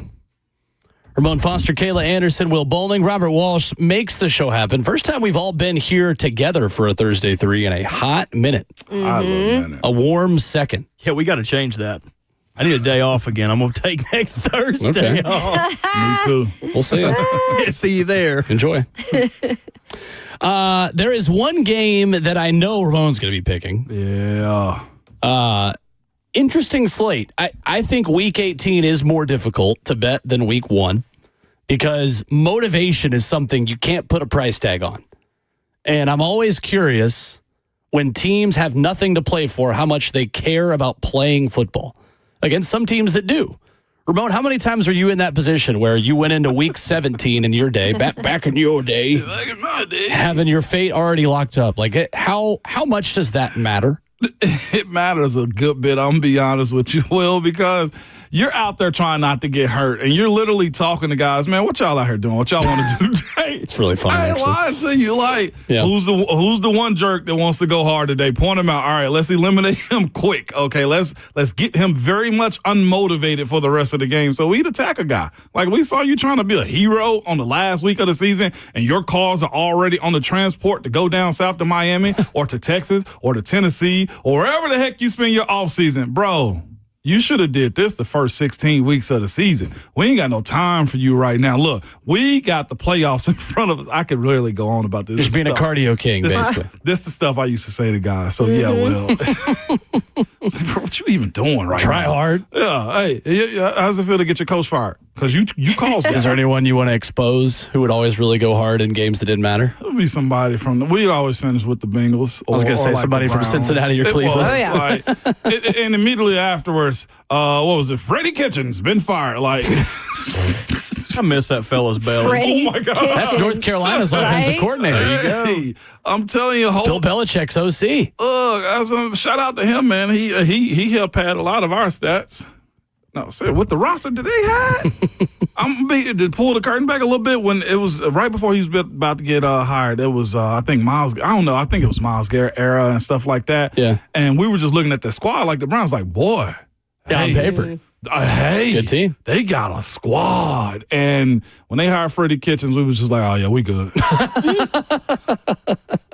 That's also your UT Alabama hate creeping in a little bit there, too. Yeah, it's a little bit of that. But, I mean, I'm being honest with you. It's like, we looked at who they hired and was like, yeah, we going to be all right. Well, I think, too, about that 2019 season when it was Nance and Romo doing Titans-Browns in Cleveland to start the 2019 season. And Cameron Wake had a game for the Titans in that game. The Titans just absolutely pantsed the Browns. And Browns were supposed to be Super Bowl winning team that year. The only sacks he had all year were in that game. I believe they had 2 against Cleveland, and that was it all season. 2 more than Vic Beasley had, but yeah. Nuts. Anyway, Thursday 3. So an update on the records. I still have a game tonight because from the senseless acts that happened in New Orleans over the weekend or over the New Year's week that felt like a weekend. Of course, that game still happens today. So I've got the under in that one at 44.5. It's still got to happen tonight. But Ramon is 28-26, 1-2 last week. You bet against Diego Pavia and the Commodores. You got burned. Bert and Kayla are both 27-27, and then I am 26-27, pending the under this afternoon between the Fighting Irish and the Bulldogs. So we could have a 3-way tie for last place after tonight. Yep. We would all be walking on the treadmill for an hour. Yeah. Mm-hmm. I feel like Moan would have to walk in that case. You have to put at least a segment in. A segment. Come on. Now he been talking I think you want to do it just to do it. I looked Kayla dead in her eyes and tried not to smirk and smile over here. I was just like, I was about to ask the question, who the 3-way tie does have to lose? You've been talking a lot of junk, man, but it's been creeping closer. We have been creeping and he's going to be closer. back in last. I'm telling you. He's holding on by his britches.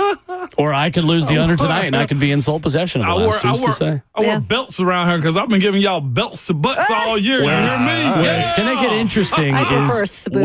We are entering the portion of the season where we don't get to just pick numbers that we like. We just got to pick the games that are out there. When's our last bet, by the way? Super Bowl. We'll do a Super Bowl, make 3 bets out of the Super Bowl of whatever odds you want. That's right. Of minus 120 or better is the way we're going to do it. Yeah. Yep. Ooh, Minus 120 or worse, I should say. So, Ramon, since you are leading, even though you didn't this past weekend, take the first pick, please. Still, record shows that. Okay. First game, probably the most interesting game of the weekend, if we're going to be honest with you. Detroit, Minnesota. Detroit's at home, favorite by 3, if my numbers are correct. 2.5. 2.5. I got Minnesota on this end right here, plus 2.5. Then will put me down for them. I tend to agree with you. Yeah. The Lions' defense is just the walking wounded. I'm curious how much the home crowd matters in this game. It just feels like Detroit makes it so easy to score.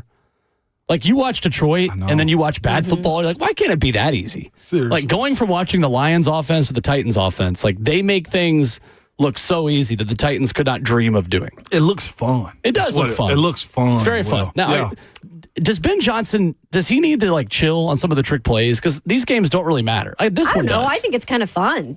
Yeah. I mean, like, they save did a that whole crap for the segment playoffs, man. I'm sure he's got a bag of it, though. They've done it in different variations over the course of the year. Like, I and ain't the players gonna lie get to note to that too. I was listening to the broadcast. Like, the players get excited for that leading up to the game week. And in week 18, when you're tired and all this stuff, you got little incentive things like that. I know it sounds stupid, but they really do like get excited for those to work. But what I think it is, he's the yang to Dan Campbell's yin. Is what I look at it too. Because when you go that hard at your team, and he's probably all gas, no breaks with them, you got to be able to incorporate that little stuff like that. So that's where I honestly see it playing a part of it. How do you keep everybody engaged when you beating them to hell every single practice or every single week? I'm going opposite of you, by the way, so you might as well just take my pick. All right, got you. Make So you're that going one of Lions mine. minus 2.5. Yeah. A showdown. I like them at home. In the Motor City. Looking at their last game, who was it against? Was it Green 49ers. Bay? 49ers. Like, they pulled off some magical plays in the game. To Will's point, like, that defense got to find this identity a little bit more so. They are bad. But they squeezed that one out, man. Bad. And that's why I think that explosive offense of Minnesota plays a part. I have no read on that game.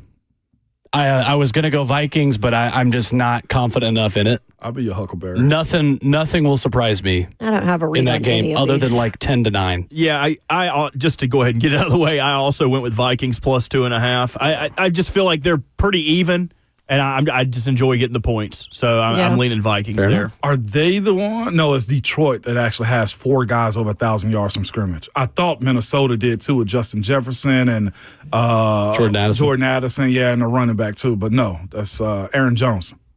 And Isaiah Nader too. Aaron Jones, they got 3, not 4. Mm-hmm. Who's the tight end? Hawkinson, but he was hurt to start the season. Hawkinson, yes. Yep. Bert's twin. Yeah, Big Bert.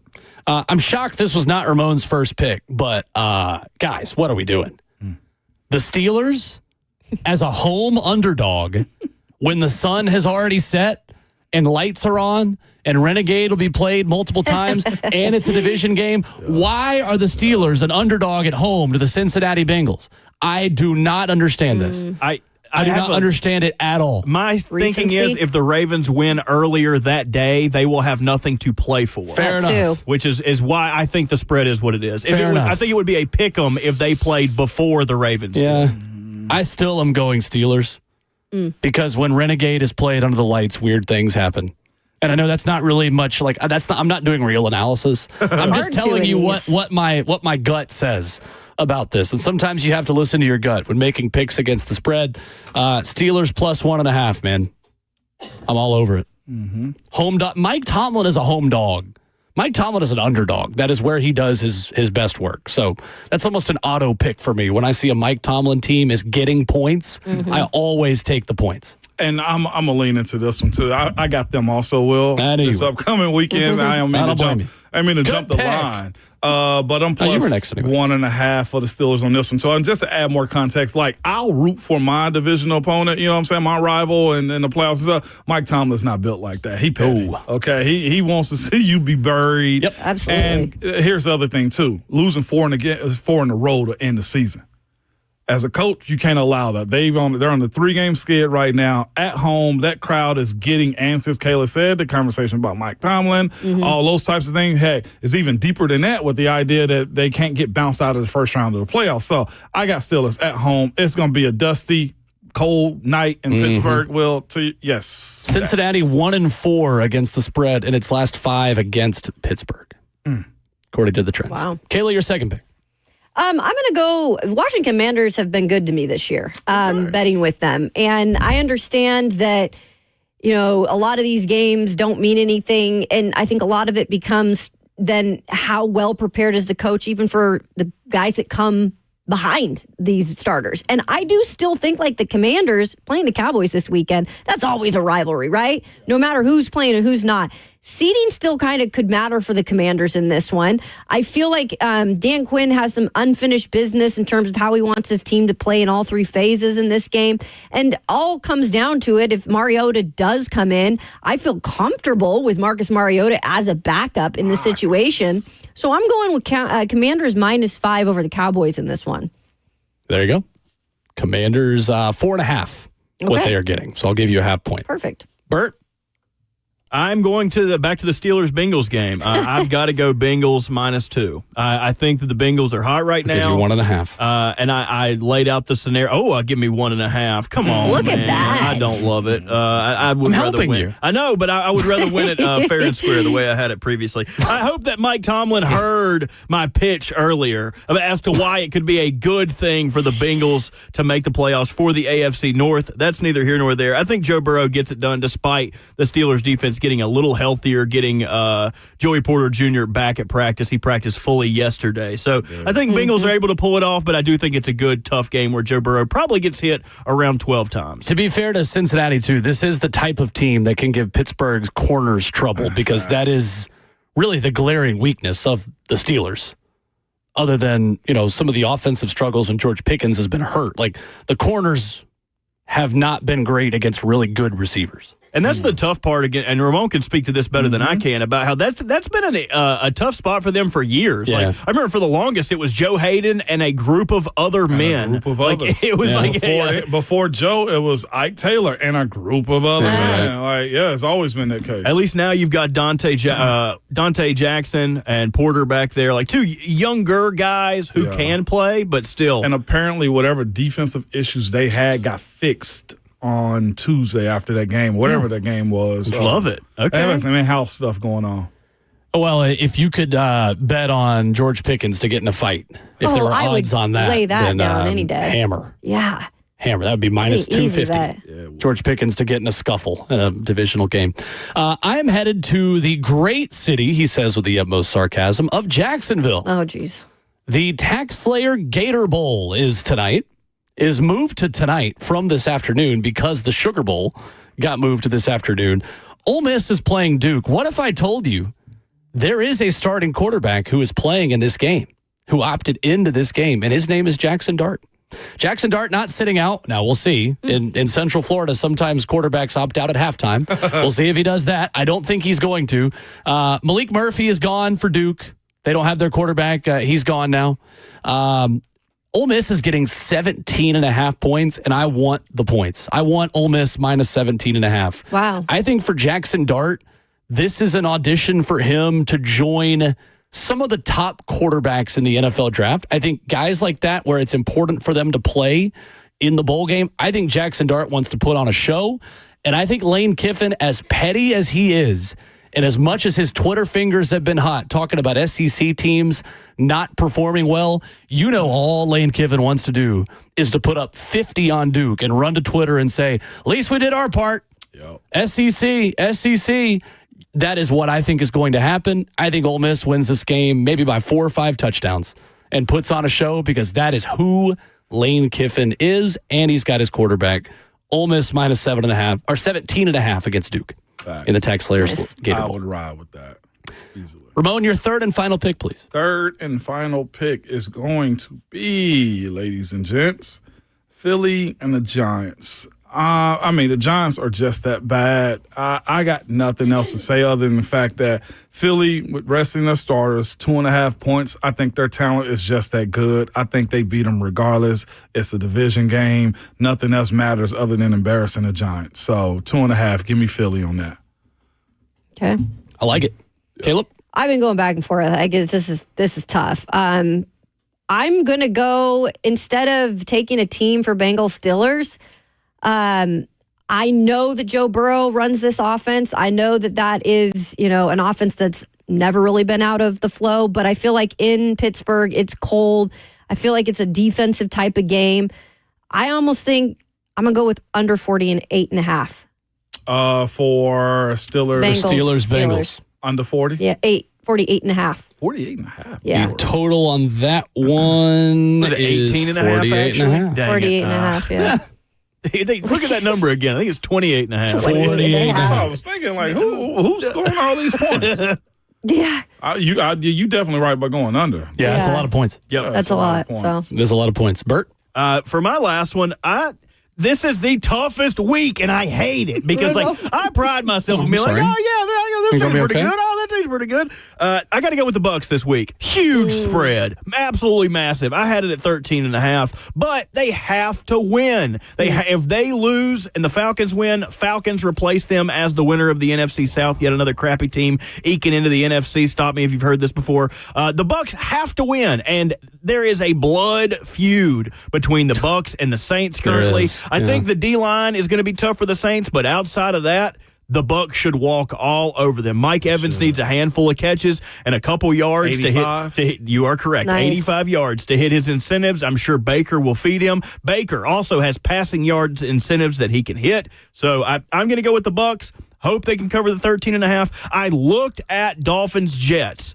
And Me if too. this Me is too. Aaron Rodgers' last ride, I refuse to believe that he would lose to Tyler Huntley. So I really like Jets +1, but it is so ugly to me to pick that game. So I'm going to lean with, in my opinion, the better quarterback, the better team, and just hope that they can cover the numbers. A lot of bad football teams are being put out of their misery this weekend, and some of them care and want to audition for other teams, and other ones will just give up. Mm-hmm. So it's just hard to guess. By the way, on that Mike Evans one, his incentive, I think, is the biggest. $3 million. wow. That's a chunk of change. $3 million for 85 yards and 2 touchdowns. And well-deserved if he gets it. Hall of Famer, Mike Evans. Walking gold. Stud. I've also got the Eagles -2.5 against the Giants. Yeah. Okay. I think the Eagles' backups are still better than the Giants' starters. Sure. Big time. And also, the reason I'm so confident in this game is Drew Lock already had his one good performance of the year. That's my boy. Where we put out all the Yeah, videos that's of him rapping "Put On." Jeezy, yeah, absolutely. There's always one in him, for sure. He put on for his city, and now he is going to put on another bad performance because he's still Drew Lock. Yeah, no, Facts. I felt the same way. I knew he only had one in him, and the fact that, of course, like you said, Philly's backups are they're just as good. Cooper DeJean also got snubbed from the Pro Bowl. He's going to go out and tear somebody's face off this upcoming week. Not a safety. He just I heard that this weekend. So good. It was good. Yeah, you sing it, Ramon. Let's let Ramon sing it, He's everybody. just a corner. Who locks down your number one? Absolutely not. They have, though, So catchy. that Pro Bowl list, their young guys are making pro. Jalen Carter made his first one. Again, that pre-draft conversation stuff that goes on with folks, man, draft somebody that you know going to work for your system. gonna He work has for some crazy your- stuff yeah, going on, exactly. of course. But Philly doing what Philly like to do. It's the same thing with Devondre Sweat here. Yeah, well, yeah, there you, You go. know? That's a one-to-one comparison. Yeah, one-to-one comparison right there. May the best picker win this weekend. Probably going to be me. You mean the again. best coin flipper? Probably going to be me again. I got logic behind You didn't all win that. this last weekend, I was 1 and 2. but I we were did 2 win. and 1. Oh, that's cute. 615-737-1045. Final calls for phone calls. We've got some NFL headlines to wrap up, including what ESPN reporters are saying about the Titans and the security of their front office heading into Week 18. That's next.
RKW wrapping up the show this morning on 104.5 The Zone. Buck Rising got you covered. Coming up next, still no word on Mike Matthews in the transfer portal, it appears. Yeah, nothing just yet. Tennessee wide receiver who has papers but does not yet in the portal. Today is reportedly the deadline, according to Austin Price. So you know something soon. Who's to say? Yeah, we'll see. I don't know what to think of that situation. There is a situation. I don't know. It's just like if y'all are continually having conversation, and I don't know what he could be asking for. I mean, with all the guys that are leaving, you know you're going to be one of the focus points of the offense. So there's that. I wonder what are they trying to do. I saw they hired one of my old teammates again, Landry Jones. That's right. His first time ever coaching. Yeah, I was tripping off of that. I had a little funny joke about it, but I'm gonna leave it alone for right now. No, screw it. We disclose everything. Let's just hear a year it. ago, he was trying to sell me insurance on something. How in the hell he get a coaching job that quick? But he knows the system. Sure. That's my dog. I mess with Landry the long That's way. awesome. Nice. That's cool. He all right though. Smart dude. He's a hype guy. Anyway, the reporting from ESPN.com this morning about the Titans front office, I think is interesting. So Dan Graziano and Jeremy Fowler doing the reporting here on NFL Week 18 and Coaching Carousel latest buzz and predictions.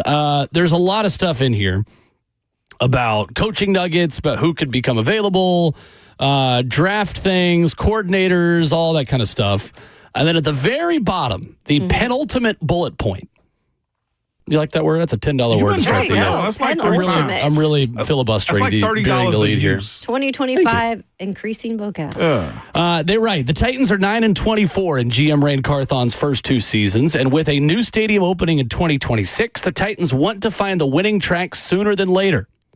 They continue to write, but this was clearly a rebuilding situation for Rand Carthon. And people in the building say there seems to be good energy among Callahan, Carthon, and Vice President of Football Operations, Chad Brinker, a trio that meets frequently on team matters. And that's all we get.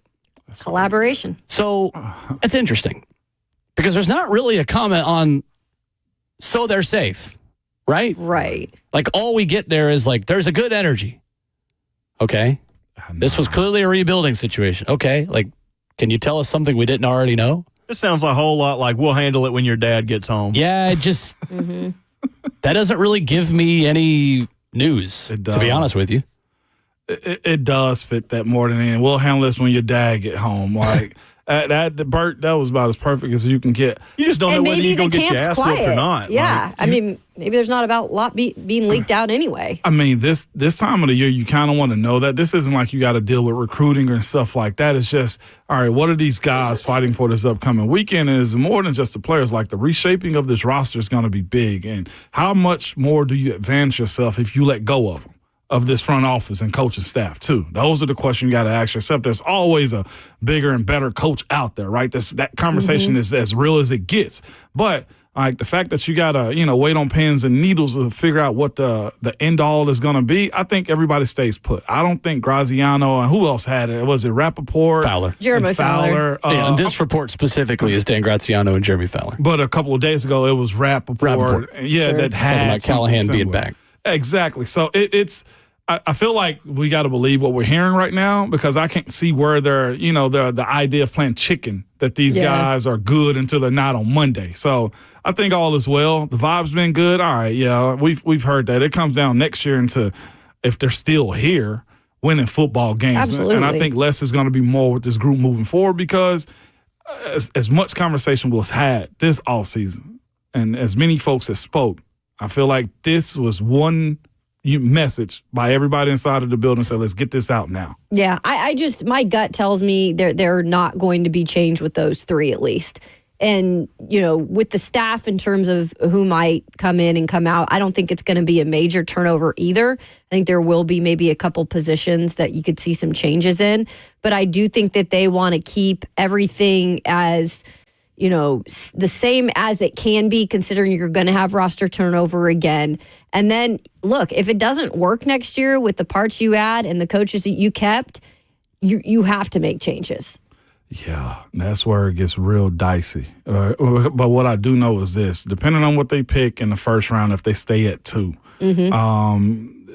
I mean, that resets the clock for me. If they go after a quarterback with Coach Callahan here, I think that does reset his clock again, where next year will be just another year on the job, but it's first basically with his guys. So I don't see it much changing. I said this last year, and then Vrabel was gone. So I know that's the thing is that I don't think Amy Adams Strunk is the type that's going to be talking with national reporters, and she's the one making the decision. So, again, until we hear from her, I think everything's on the table.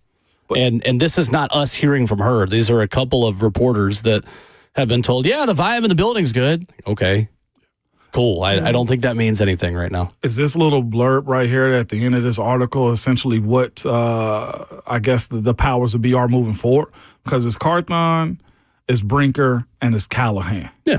Like we knew that. Yeah. That's how they kind of explained it. And that's where it should be moving forward, to be honest with you, in my opinion. Is there a scenario where only one of Chad Brinker and Rand Carthon is kept? Maybe. I mean, I'd say Chad probably would go. I think they really like Chad, though. I do. That's why I say I don't think they're going to make any changes with either of them. But yeah, I mean, there's always a possibility. There's always a possibility, right? And like I said, I feel like they're like, as far as Rand's concerned, he's safe. But you just never know. I've seen this business be dirty. I've seen it just, surprising thing happens all the time. Well, yeah, we've seen it here the past few years. We have, right? But either to go, it'll probably end up being Rand first because of the quarterback situation, the right tackle situation. Although it was attempts to get them addressed, you look at and say, why isn't this roster competitive, right? Well, what do you have to say about the offseason? It's easy to point the finger to the guy that was out front, and that's where I think Chad kind of hides himself a little bit better. Like, what can you tell me that Chad does publicly? And we know what he does privately. But, like, not many people have many fingers to point at Chad Brinker as they do to Rand. Yeah. So that's where the conversation of which one stays, it will end up being the guy behind the scene. Everybody loves the backup. And it's essentially what this situation is, although they have different roles and they each have their own responsibilities. AJ asked, he said, well, what does Chad have to do with it? Isn't he more operations like stadium and stuff? No. He's in charge. Role. Yeah, Chad is. And he's got the numbers factors. He is the top-ranking personnel executive in the Titans organization. Chad Brinker is. Yeah, he is. I think a lot of folks missed that whenever they released that press article right there. Yeah, so a presser on that. So no, Burke Nighthill is on the business side. Chad Brinker is on the football side. So yeah, it is going to be fascinating, and we know that. But I think everybody stays put. I do think communication inside the building is going to be a little bit quieter. I mean, communication outside the building is going to be quieter this year, and they're going to have to be very pointed in how and who they bring in that building to make plays for you. Because, again, Jamal Adams got cut again from a team. So, you know what I'm saying? Like, what were you doing bringing them in? And I know they didn't lose a ton of money, but they still, I mean, it was still a move that completely did not work. Did not work. And also for the folks that are saying, well, what's his name out there with the Chargers? Elijah Molden. Look, he didn't want to be here, guys. Yeah, that and this is the first year he's making played more money. They didn't want to pay him. Exactly. He's his first year playing a full 17. Exactly. He wasn't guaranteed to pay. Is now out for the season. Say what? He's out for the season now, too. Now he's See, that's he's been good, but he's he broke his leg. Full season. Ooh, I didn't know he broke his leg. He fractured his fibula against the Pats on Saturday. Yikes. Yeah. Not a good injury. Went to IR yesterday. That was the story yesterday out of L.A. Will on Facebook Live has chimed in. Hello, Will. You got a great name. That's about all I got for you, though, in terms of positives. He says, why do y'all keep talking about the Titans? Same crap every day. Now we're talking about uniforms. I stopped listening over an hour ago, and y'all are still talking about the quarterback situation. He's back. But you're listening, so you didn't stop listening. Here's the thing, Will. People get in their cars and they get out of their cars, so we got to reset the things we talked about earlier because a lot of people don't have the luxury of listening online. No, they're not a faithful listener like you, Will. They're on their commutes, so we've got to reset things. Plus, NFL's king, baby. This is 2024 in America in an NFL city. We've also talked more college football today than we normally would. We had a big college football show. Will missed out, man. Mm-hmm. What a shame. You can always go back and listen on the podcast, though. I see you plug. That's right. Review and subscribe. That's what I'm talking about. I didn't even see his message, man. I missed that one. It's interesting, too, like the conversation about, like, there's a good energy in the building. I don't really care about that when you win 3 games. Like, the good energy only matters if good energy results in good football. Like, you can all like each other, but if you are bad at putting together a football team. I really don't care if you all like each other. You can all hate each other, and if you win, cool. I don't really care if you hate each other. Like, just win. I don't care about the collaboration and the energy in the building. But that is a message that I think they are putting out to they want it out those there. national reporters. Absolutely will. And this idea that this was always a rebuild, like that's not what was coming out of that building before the season. Right. No doubt about it. Right. I mean, in hindsight, yeah, it was. But man, like, no, that building wanted all of us and all of you to think that they could compete this year, and they didn't. Over under. Snap and clear. Try again next year. Fun show. The year is underway. Yeah. The week is underway on a Thursday that feels like a Monday. We'll have a Friday for you coming up tomorrow. Whatever happens with Tennessee in the transfer portal today, we'll have Brent Hubbs tomorrow. Squirrel White reportedly visiting Florida State. Just saw that on the way out this morning as well. We will have Mike Keith for the final game preview of the year. And, of course, Ron Slay on the eve of SEC basketball season. There is tons to get to. We'll have 4 hours to pack it all into tomorrow. We will. I'm seeing a PFF draft simulation. Oh, gosh. Here we go. Number 2 overall pick. Secure Shador. It's Cam Ward. Oh. Hey. Secure Shador. And for Travis Hunter. Abdul Carter. for those Anyone else? reasons, your Twitter fingers and your mic are always hot, baby.